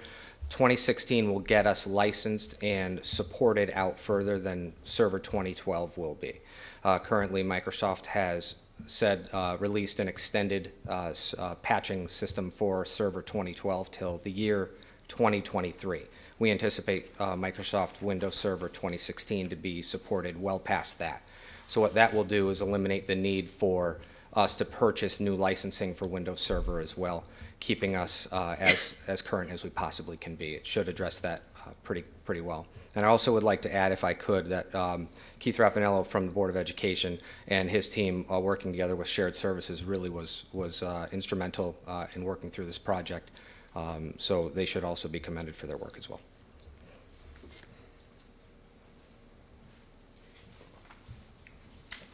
Further discussion, questions?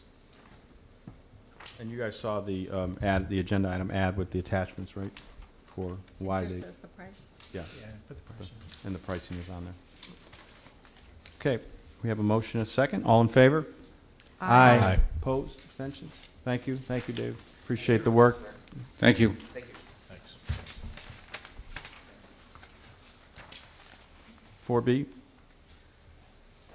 Motion to award the bid for improvements to Cloverdale Pond to Schumach Engineering Construction for $108,740 and to transfer $38,665 from the Drainage Improvement Reserve to the Cloverdale Pond Improvement Project. Second. thank you. Derek? Good evening, members of the council. Here tonight seeking approval for award of the Cloverdale Pond project to Schumach Engineered Construction out of Clinton. As you're aware, I'm sure many of you are aware, this project's been around for quite a while. The town has allocated funds to it.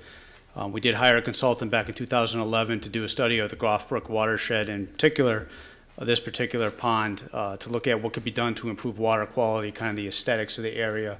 We have some structural deficiencies with the concrete spillway that's out there now. So we had put it out to bid. We had a good response. We had 12 bidders. Schumach came in as the low bid. They have a lot of experience based on their reference checks with doing this kind of work that is in FEMA floodplain. It's in a water course. The project will involve removing sediment from the pond, restoring the pond depth to about a 4 or 5 foot depth, which will improve water quality, replacing the concrete spillway that right now we have some training walls and some walls that are coming apart, putting that back together, doing some regrading around the pond, clearing out debris to help town staff better maintain the pond that's located on town property at the south end of town off of Cloverdale Circle, as well as providing some flood control. Right now, very frequent storm events tend to flood some of the abutting properties to the north of the town property. As part of the project, we've worked very closely with Army Corps of Engineers and DEP to design a small berm on the north side of the project, which will help contain the flood levels on the town property and keep them off of the abutting properties much more than it currently occurs.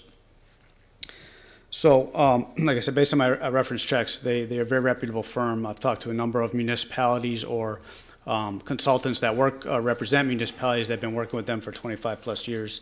They're usually very happy when they get the jobs. They do good work. They have a lot of experience, like I said, with this type of project. So with that, we are recommending award to them. As you can see, the bids came in on quite a wide range. Their price was very consistent with what our consultant had put together for pricing, so it was in the ballpark of where we expected they would be. And just looking forward to starting the project if approved. Right now, construction is expected for start in the midsummer when we have the driest weather, complete the work in July, August timeframe. Thank you, Derek. Questions on the project for anybody? Mike Rell. Thanks, Derek. Just looking at some of the funds. To date, the town has allocated $81,150 in CIP funds to this project. So is that on top of the 108,000, or are we using 81,000? We're using 81,000. Okay. There has been more historically budgeted. There was an original amount to do the engineering, which we've done, and then there was an amount of $80,000 put into CIP several years ago to actually do the work. So the 81 is what's the original 80 for construction, and the 1,000 or so is what's left over from the engineering amount. Okay. We are allocating $108,740 to the firm, construction firm, to do it, and then a transfer of $38,000 from the drainage improvement reserve to Cloverdale for the project. So in total, it's just shy of $150,000 project. 130, something like that. 109 and 39, 148. Where's the 39? 38,665 from the drainage improvements reserve. Well, the total construction is 108, plus the 25 we've spent on engineering. So, yeah, somewhere between 235 and 250, all in. 135. 135, I'm sorry. Yeah. Okay. Okay. Thank you. Mike? How much is in drainage improvement reserve, and was it reserved for something else? The reserve is a accumulation of other projects who have unspent funds, and we collapse them into their particular reserve line items. So in the drainage reserve line item, there is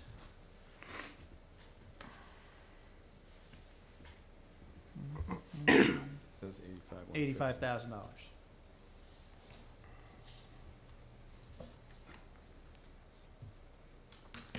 Derek, when you're done, will the pond actually be back? I mean, there used to be a pond, now it's sort of like a grunged up stream, but will that pond somehow be recaptured as part of the berm? Yes, what we're looking to do is take about 500 yards of sediment that's collected, which is road sand and erosion just over many years. The town doesn't use road sand anymore, but historically it did. So it collected in the pond.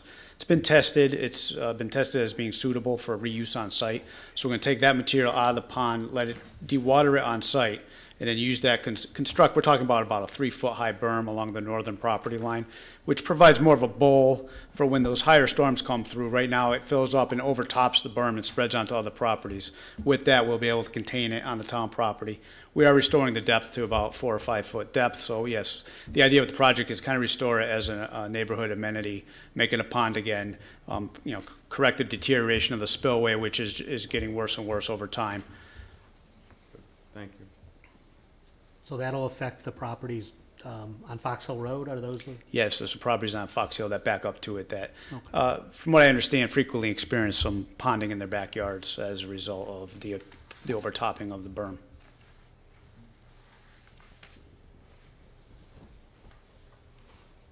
No further discussion? Okay, we have a motion and a second. All in favor?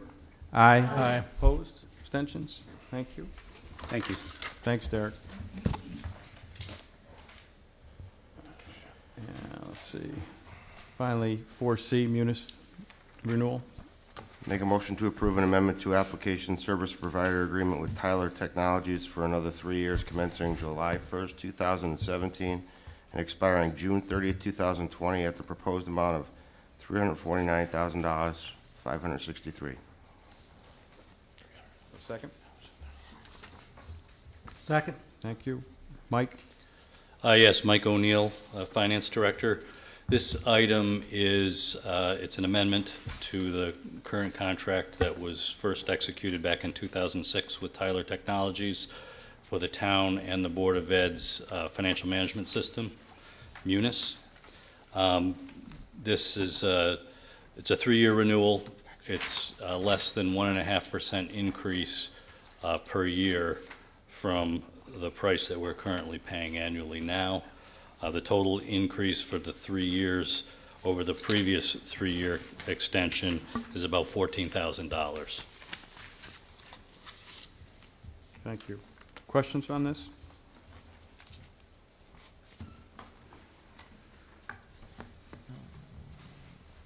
Seeing none, we have a motion, a second. All in favor? Aye. Opposed? Abstentions? Thank you. Okay, so we have modified motions for the budget adoption that I think we need to take a minute here to read through as a council, so why don't we do that? We'll have to reopen 9, assuming this is acceptable.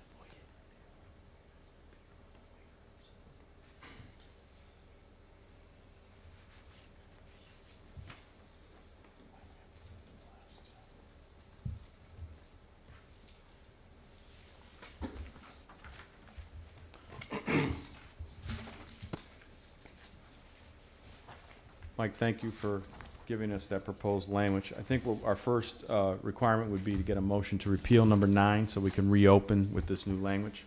So can I get a motion? Motion under item B3A to rescind item number 9 that was voted on previously. Second. Motion a second. Any discussion? Okay. Motion a second. All in favor? Aye. Opposed? No. Okay, so the motion passes, so 9 will be reopened. So let's go to 9's new language as proposed by Mike O'Neill. I get a motion to read that into the record. Motion that the general fund tax rate on all real and personal taxable property, excluding motor vehicles, be set at 39.29 mils for the fiscal year beginning July 1, 2017, which is fixed at a point sufficient to produce a total amount to be raised by taxes of $85,416,937, or at such other rate which in combination with an amended statutory mill rate cap on motor vehicles is likewise sufficient. Second. Discussion? So obviously what this does with this new language is allows for us to stay within the parameters of the tax generation for the fiscal year proposed and a mill rate, but gives us the opportunity without a reopener to reflect any change in mill rate cap on the motor vehicles. Discussion about this?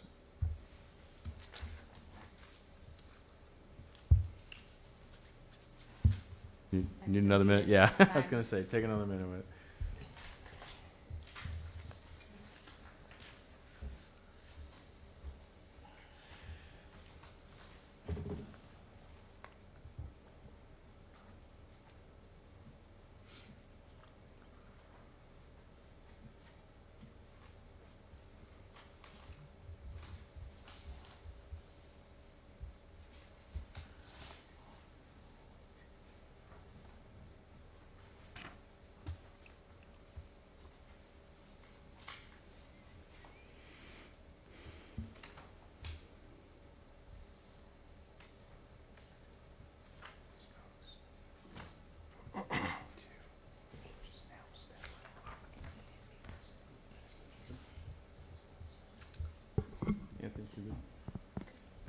Okay, further discussion?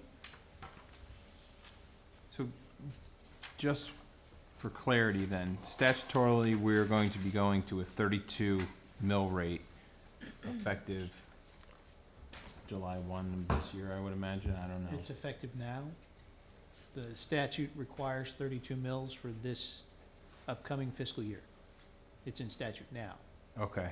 To begin July 1st. Yes. So without any action on behalf of the legislature, the 32 mills stand. And if it goes up to 37 mills, would we see a decrease in the mill rate on real property? It would depend entirely upon the mix of funding available for the budget at that time. And the reimbursement, right? Or, it's gonna depend on the funding mix. Because your mill rate, for the most part, is determined by the amount to be raised by taxes, but you also have a series of revenues in there, other than the car tax, that you're making certain assumptions on. If those assumptions change for the better, meaning we get more money, then overall the mill rate should go down. If we get less revenue overall, the mill rate will go up. When would we have to, is there a date specific that we need to have property tax bills go out to residents? I don't know of a property tax, I don't know of a date certain, but we run into cash flow problems come the fall. Mm-hmm. And would this affect the October grand, or October, yeah, I guess grand list or tax bill for residents? If we did go from 32 to 37, decrease real property down, when would we be sending out a bill for October's taxes that are due? When do we send out the supplementals? January, late December. Okay. So this wouldn't have, I don't think so. I mean, it's, And we, right, and we couldn't send out a tax bill that was illegal, right, so. so we would have to hold off until the state determines what the car mill rate would be. Yes, To unless we affect- went ahead and sent out a bill based upon 32, then send a revised bill if the rate was allowed to go up, If it was to go up. if it was to go up. Okay.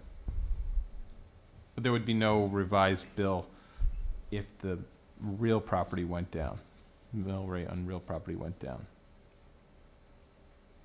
I don't see us sending out a tax bill with an unknown real estate property tax levy.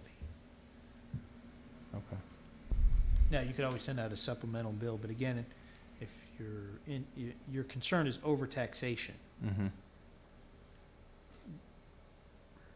I get it. Okay. We'll just have to play it out.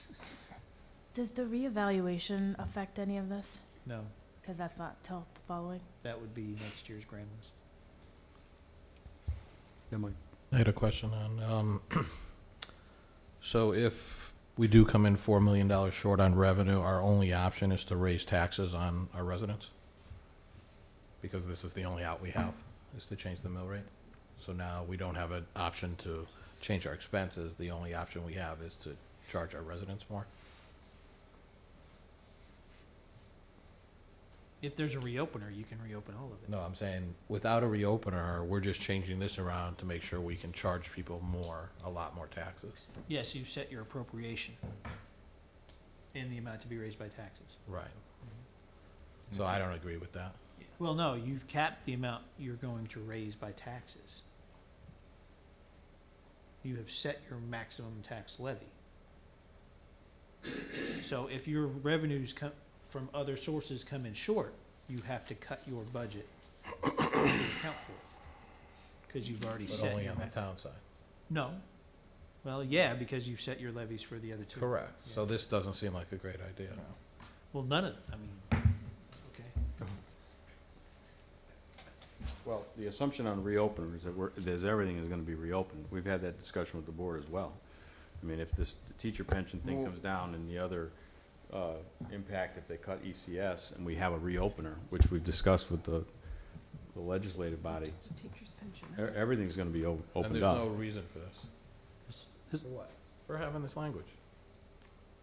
I'm comfortable that this language gives us the flexibility, should there not be a reopener, and should the motor vehicle cap go up.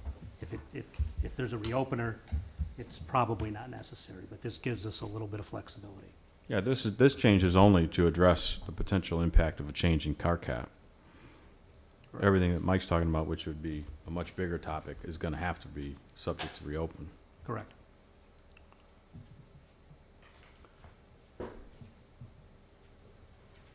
Any other discussion? We have a motion and a second on What are we, which one are we voting on? number 9. Number 9. All in favor? Aye. Aye. Opposed? No. Thank you. 10. Motion that the general fund tax rate on all motor vehicle taxable property be set at 31.62 mils for the fiscal year beginning July 1, 2017, which is fixed at a point sufficient to produce a total amount to be raised by taxes of $85,416,937, or at such other rate which in combination with an amended statutory mill rate cap on motor vehicles is likewise sufficient. Second. Discussion? Donna? I have a question. So, looking at number 10, looking at number 11, and looking at number 12, is 10 linked with 12 to be the 32 mill rate There's a typo. related to the cars? There's a typo in 11. That should be that the general fund. Right, Mike? No, it is CNEF. The first two are general fund rates, motor vehicle, non-motor vehicle. The second two, 11 and 12, are road fund rates, motor vehicle and non-motor vehicle. So there's 4 Okay. pieces that combine to. All right, yep, I get you. All right, go on board. What Donna's answer, though? Go ahead. I don't know. Yeah, so she just wants to know how you're coming up with the 32 mils. Are you separating out the number 12 added to number 10 should give you the 32? That's 32, correct. All right, then what does 11 go to? With 9. That's,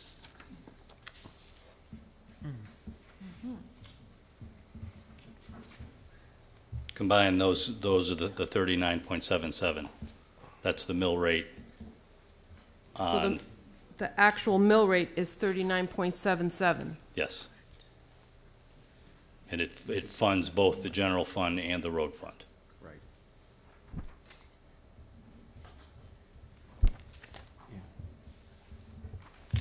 Did that answer it, Donna, for you? I don't know. Yeah. It did, but it didn't. It did, but it didn't. Unfortunately. Does that make sense? Yeah. If you look on this sheet, it's the revenue spreadsheet along the top, and sometimes it helps to just see everything in one place. You can see the levy and how it's broken down, how that $85.4 million breaks down between the two classes of property, if you will, motor vehicle and non-motor vehicle, and between the road fund and the general fund. Okay, that makes more sense. Thank you for that. That helped.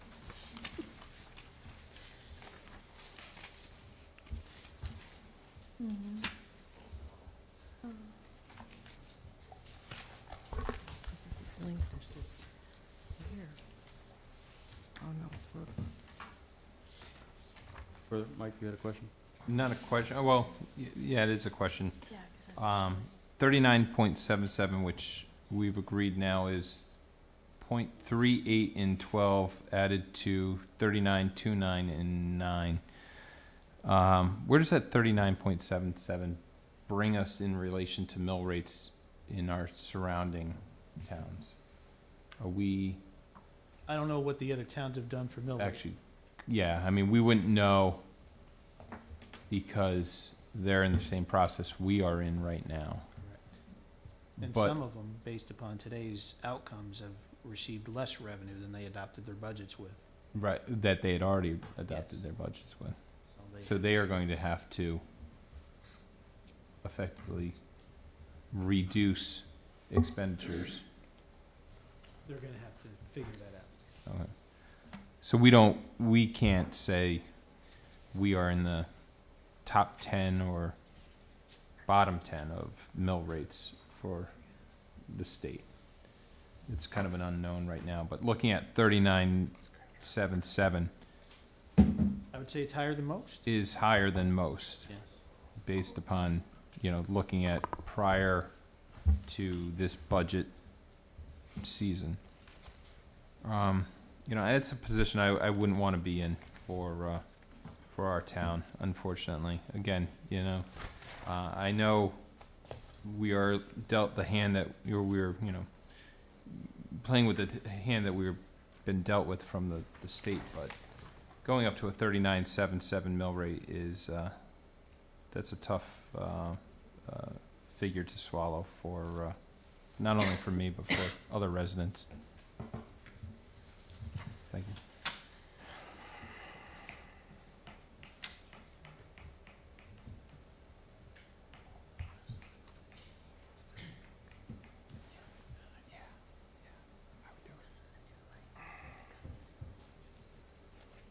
Any further discussion, commentary, questions?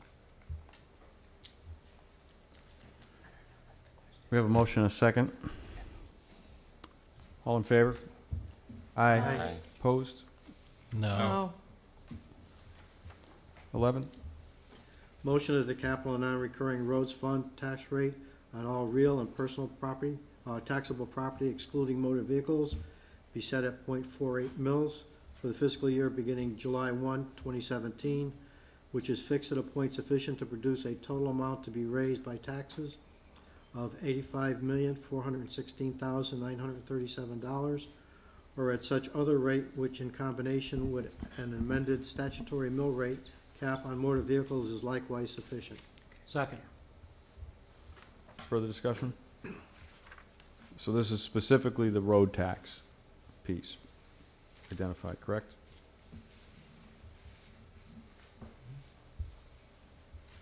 But this is specifically the road tax tied to any change in number 9. No, Correct. number 10. Oh, number I think 9. 9 goes with 11. I gotta add them up. Any change in number 9? Yeah. 9's influences 11 in the They, same they way. all, Yeah, they're they all, basically tie yeah, together. they're all float together. Oh, okay. And So they're all controlled by the levy that was passed in motion number 8. So the .48 will not get us 1.5 million. The .48 Yeah. will not get us the 1.5 million in the road fund. It gets us one. It gets us that in combination with the .38 on motor vehicles. Okay. And the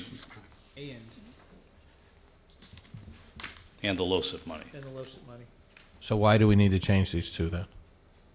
If the .48 and the .38 get us the 1.5, then why do we need to change these?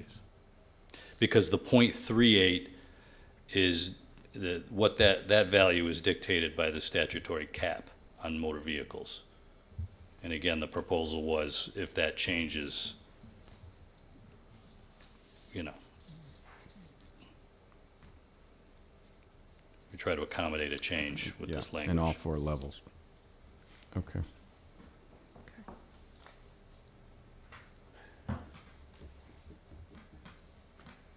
Further discussion or questions? Seeing none. Motion and a second. All in favor? Aye. Aye. Aye. Opposed? Abstentions? And 12. Motion that the capital and non-recurring roads fund tax on all motor vehicle taxable property be set at .38 mils for the fiscal year beginning July 1, 2017, which is fixed at a point sufficient to produce a total amount to be raised by taxes of $85,416,937, or at such other rate which combination with an amended statutory mill rate cap on motor vehicles is likely sufficient. Second. Discussion?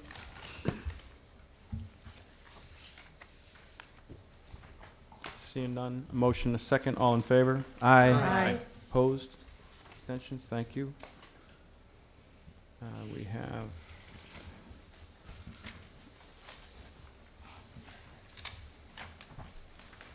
Before we get any approval of the minutes, before public comment, any final words or comments on the budget from anybody? Anybody want to weigh in on any of this before we finish? We essentially have passed a budget tonight that I think all of us know has some unknowns that we will see unfold over the next 40, 60 days. The original budget, I'll remind people, was significantly higher with a mill rate above 40. I want to thank the town manager and Mike O'Neill for some very diligent work, looking at all the line items, looking at savings on insurances in each of the departments. Obviously, we're wrestling with this as best we can, and there's some points of view, obviously, across the board on this, but you know, we said early on when we saw the first preliminary budget that the increases that were out there potentially, both on the board and the town side, were excessive. I know we haven't got unanimous feeling on this, but the cuts that have been imposed across the town and the board side reflect our efforts to get this down to a more acceptable outcome. But we're still a ways away from, I think, some of the challenges we face. So thank you for your time that have worked on this. Can I just ask one question related to the, if June 30th, if it should go, if the pending decision should go beyond June 30th, what do we do? Because that's the beginning of the next fiscal year. July 1st is the beginning of the next fiscal year. We have certain cash reserves we can call upon to pay the bills into the next fiscal year. Okay. But as we progress into fall and the teachers come back and start to get paid, we will have to levy a tax bill. Okay. Yes, please. I want to thank the council for an extremely difficult budget season. It's not over. We have met the statutory requirement. I want to thank you for that. I think that's important. I want to thank Mike O'Neill and his staff for doing a great job as always. Mike's a true asset to this community. I'm glad he's on board. And all the town staff that look at their line items year by year. Kathy has left, but she and her staff do a tremendous job, as does the PD and physical services, library, all the departments. I can't thank them enough for, I know every year when I get these requests, there is no fat in those whatsoever, and you can see that when, you know, we have a tax collector right now that's borrowing office supplies throughout the building because she exhausted her office supply budget. So, but thank you very much, and we'll have to see how it plays out. Thank you. I just was going to comment quickly, too. I want to thank all the counselors as well. This was a collaborative process to get where we are. I know others may want to have cut more, but at the end of the day, I think everyone did work hard on this together with help from the board. And I think if we looked at the numbers that we even possibly could have been at, if we'd cut another $1 million more from the budget, which I don't think any of the folks to my left wanted to get to that level either, the mill rate would have been at 39.29, I think was the number. So it's, I mean, we worked hard to get there. The difference is, although I know you wanted to cut more, the number is a high number. I know none of us like having a mill rate that high, but we all worked to get to a number that, from my perspective anyway, that we can live with, also providing the level of services that our residents expect. And I know, Donna, I agree that perhaps those conversations have to be had about what the expectations are moving forward. But I just wanted to thank everyone. I do think we in general worked very collaboratively on this, and appreciate all of you. So thank you.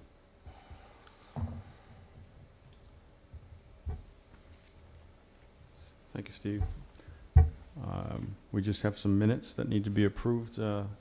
Motion to approve the minutes. I'd like to make a motion to approve the meeting minutes of May 1st, 2017. Second. Any changes, deletions? All in favor? Aye. Opposed? Abstentions? And I believe there's one other. Yes, I'd like to make a motion to approve the meeting minutes of May 8th, 2017. Second. Which one was the May 8th? Any change or deletions there for the May 8th meeting? Seeing none, all in favor? Aye. Opposed? Abstentions? Abstain? Thank you, Steve. Public comment? Tom?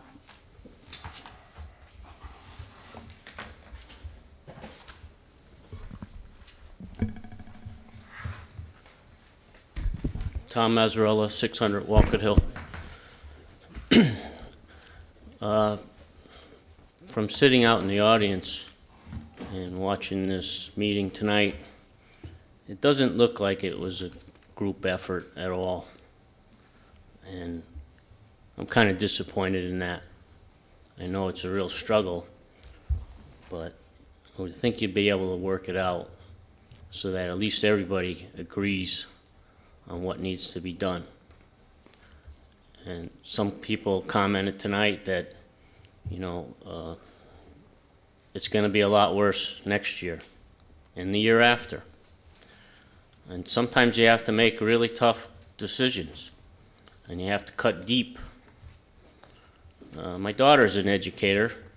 She lost her job in one of the neighboring towns. They had to cut teachers. And I'm really disappointed with the Board of Education.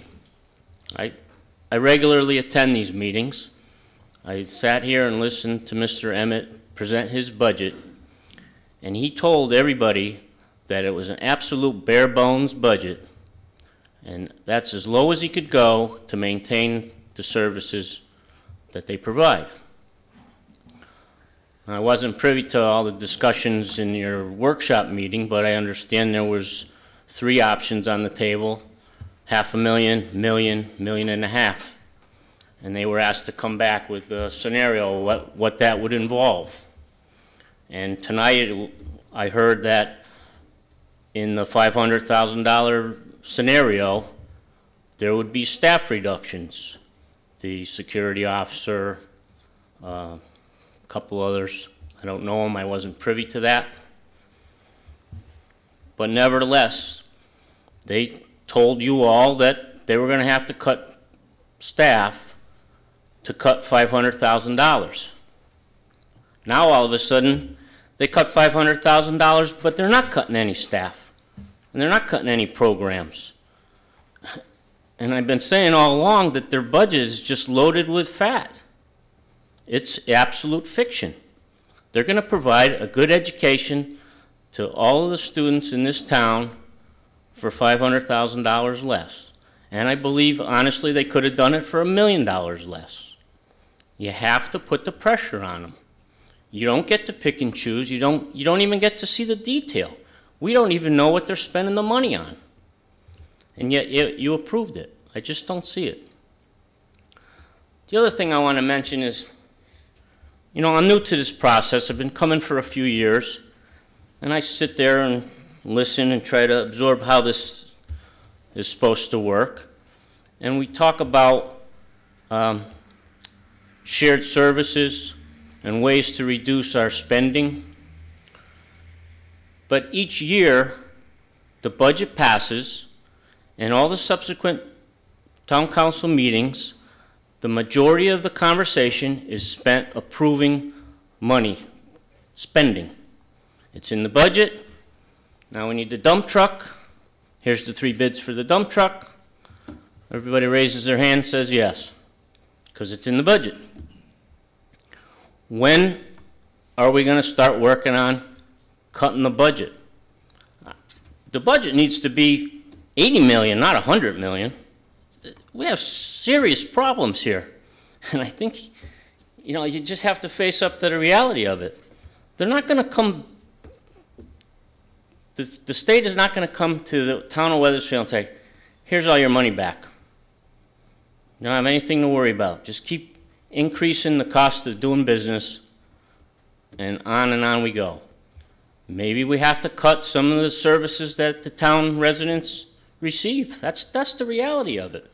You just can't keep going the way it's going. Thank you. Thank you, Tom. Gus?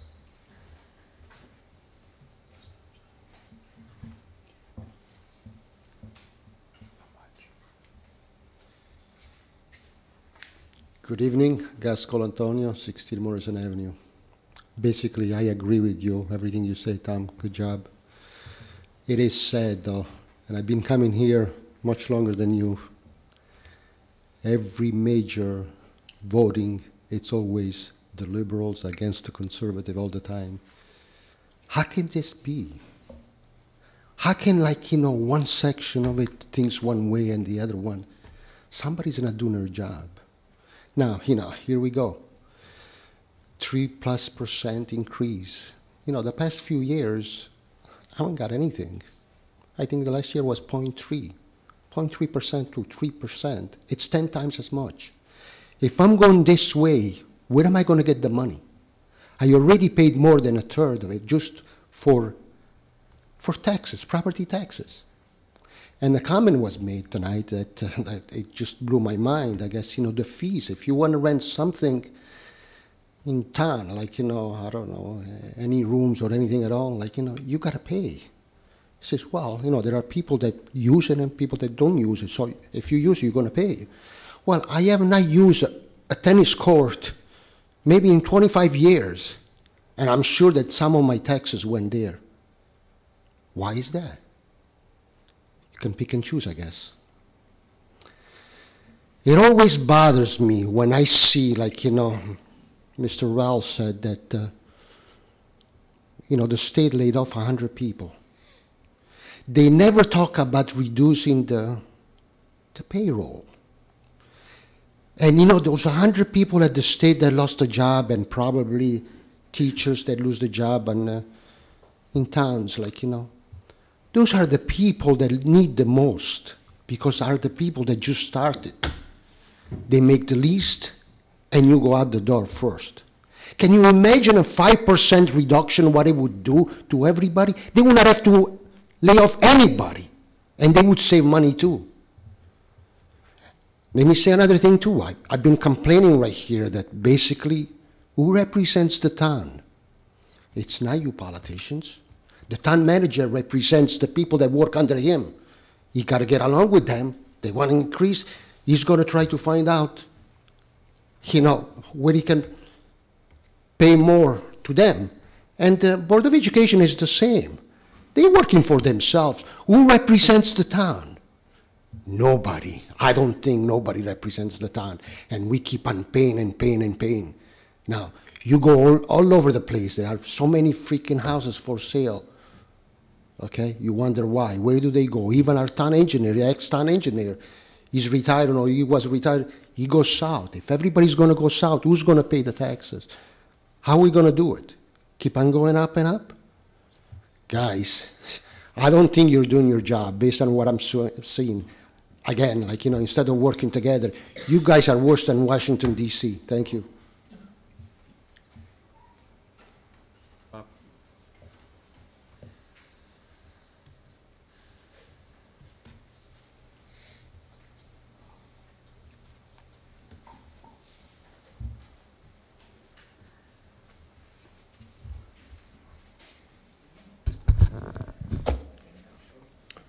Good evening, Robert Young, 20 Copper Mill Road.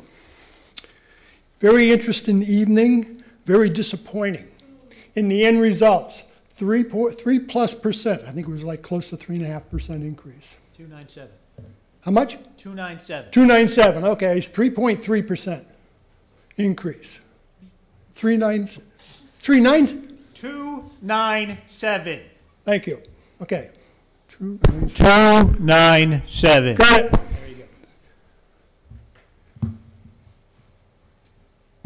Very disappointing in 297.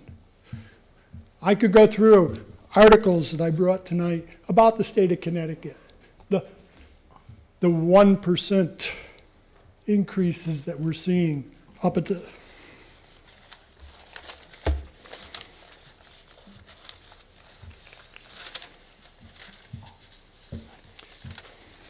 wherever it is, don't matter. The state is in awful trouble, and it's going to continue to be in awful trouble. We have people leaving left and right. We have people that are finding ways of not paying state income tax by having homes in another state like Florida, which I'll be looking for that myself because I'm sick and tired of paying. And then to come here and see this 297 increase after we see how bad this state is and how bad things are here. And nobody cares. But I got to tell you, Mayor, this is your budget. I mean, those people down there didn't vote for it. It's yours. You didn't sucker them into it.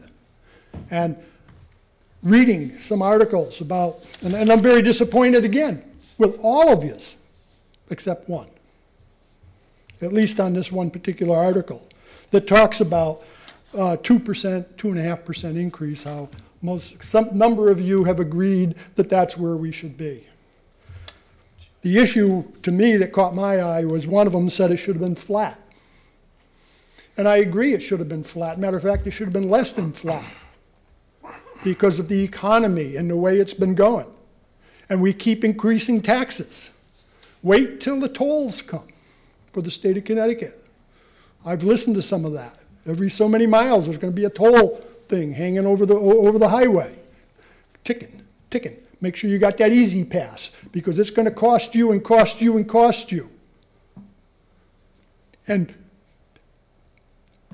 we'll be paying on our way out of this state and leave you with whoever wants to stay behind.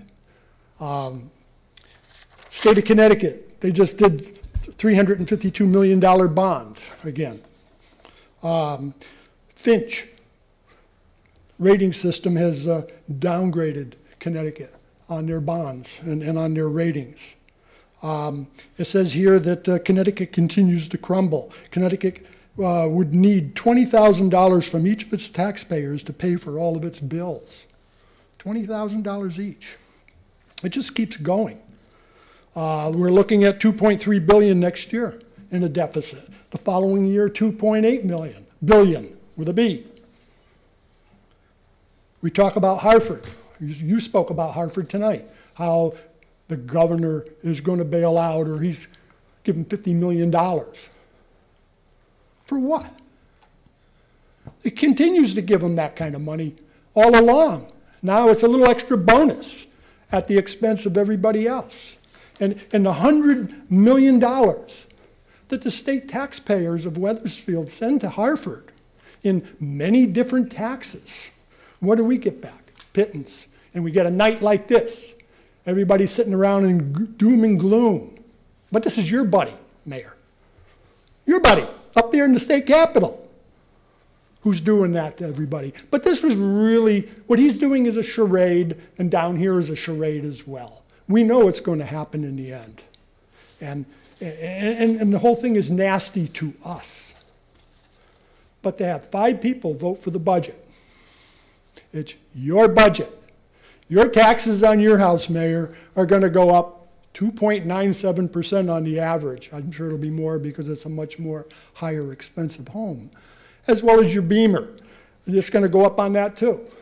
So, you know, we're all going to, and same with me. My cost is going up, and I'm sick and tired of seeing it go up. I get nothing except for road service, garbage service. That's it. We have so many troubles, and we knock off $500,000 from the Board of Education. I believe Tom talked about the fat. There's a lot of fat in there. Tony, you were supposed to be the financial expert, and you were supposed to be getting all that fat squeezed out. Only $500,000 on, what's their total budget? Tiny. That's all you found? There's a heck of a lot of fat in that budget. And what's wrong with a little larger classrooms, Mayor? We're sunk with this great big Wethersfield High School payments that now, thanks to you folks, you all supported it. You all got out there in the campaign and supported it. It's your baby, not mine. You go out and buy dump trucks.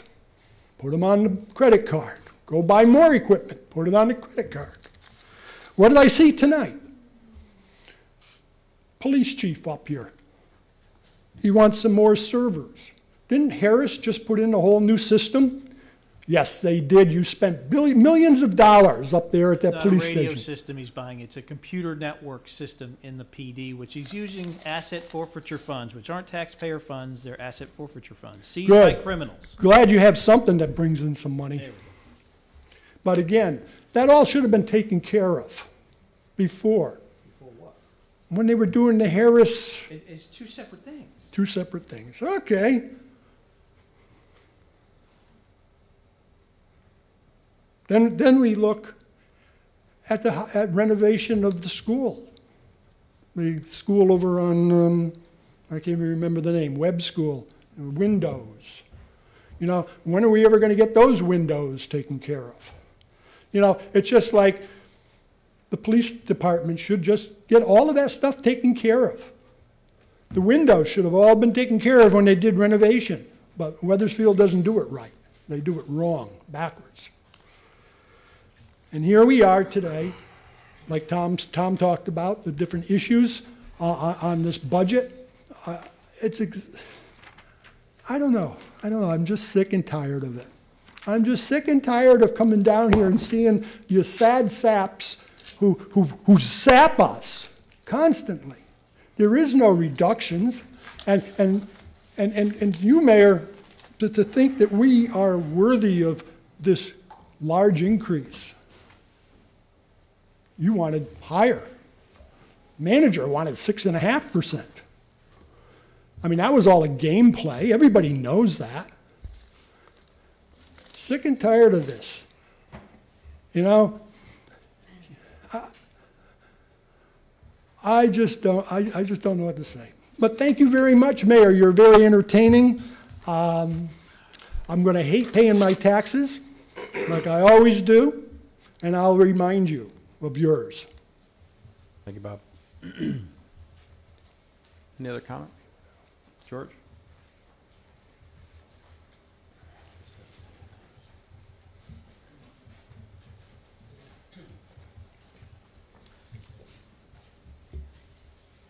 No notes, no nothing.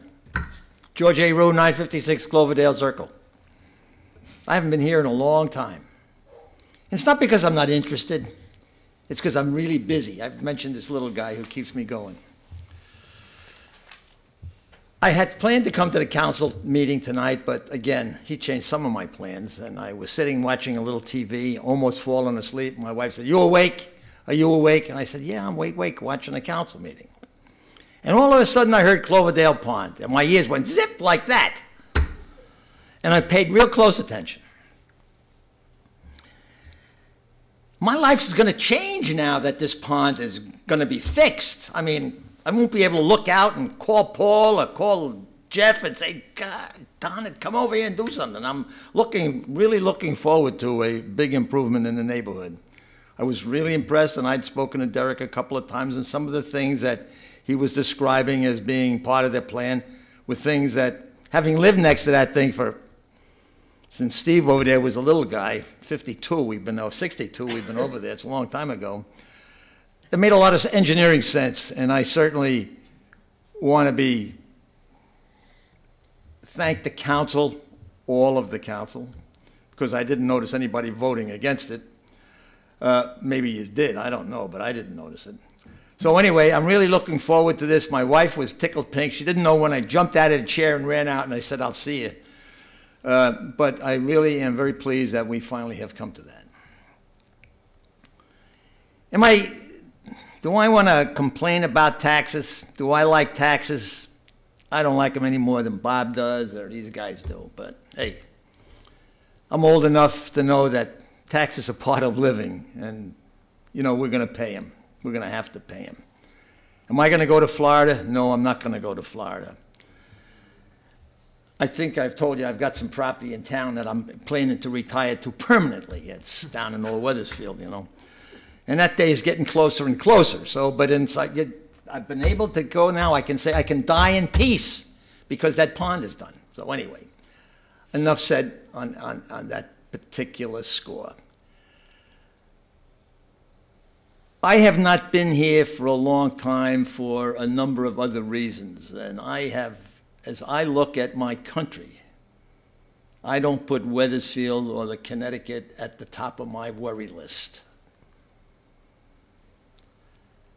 That's not where it is. And I've let my representatives in Washington know that. So, my area is going to be improved, but my council, and I think I said this during some very gracious 18 minutes that I was allowed at the last council meeting, I worry about different things. I also urge all of you to worry about different things. Because the things that are happening here, there's an old Army expression, maybe it's not, little tiny holes in the snow in comparison to the trials that our nation is facing. I share that with you. Take it for what it's worth. I thank all of you for having passed on the pond. I'm going to go home in peace. I'm going to sleep well tonight. And peace. I think everybody here has spoken, so. Get a motion to adjourn, please. Motion to adjourn? Second? All in favor? Aye.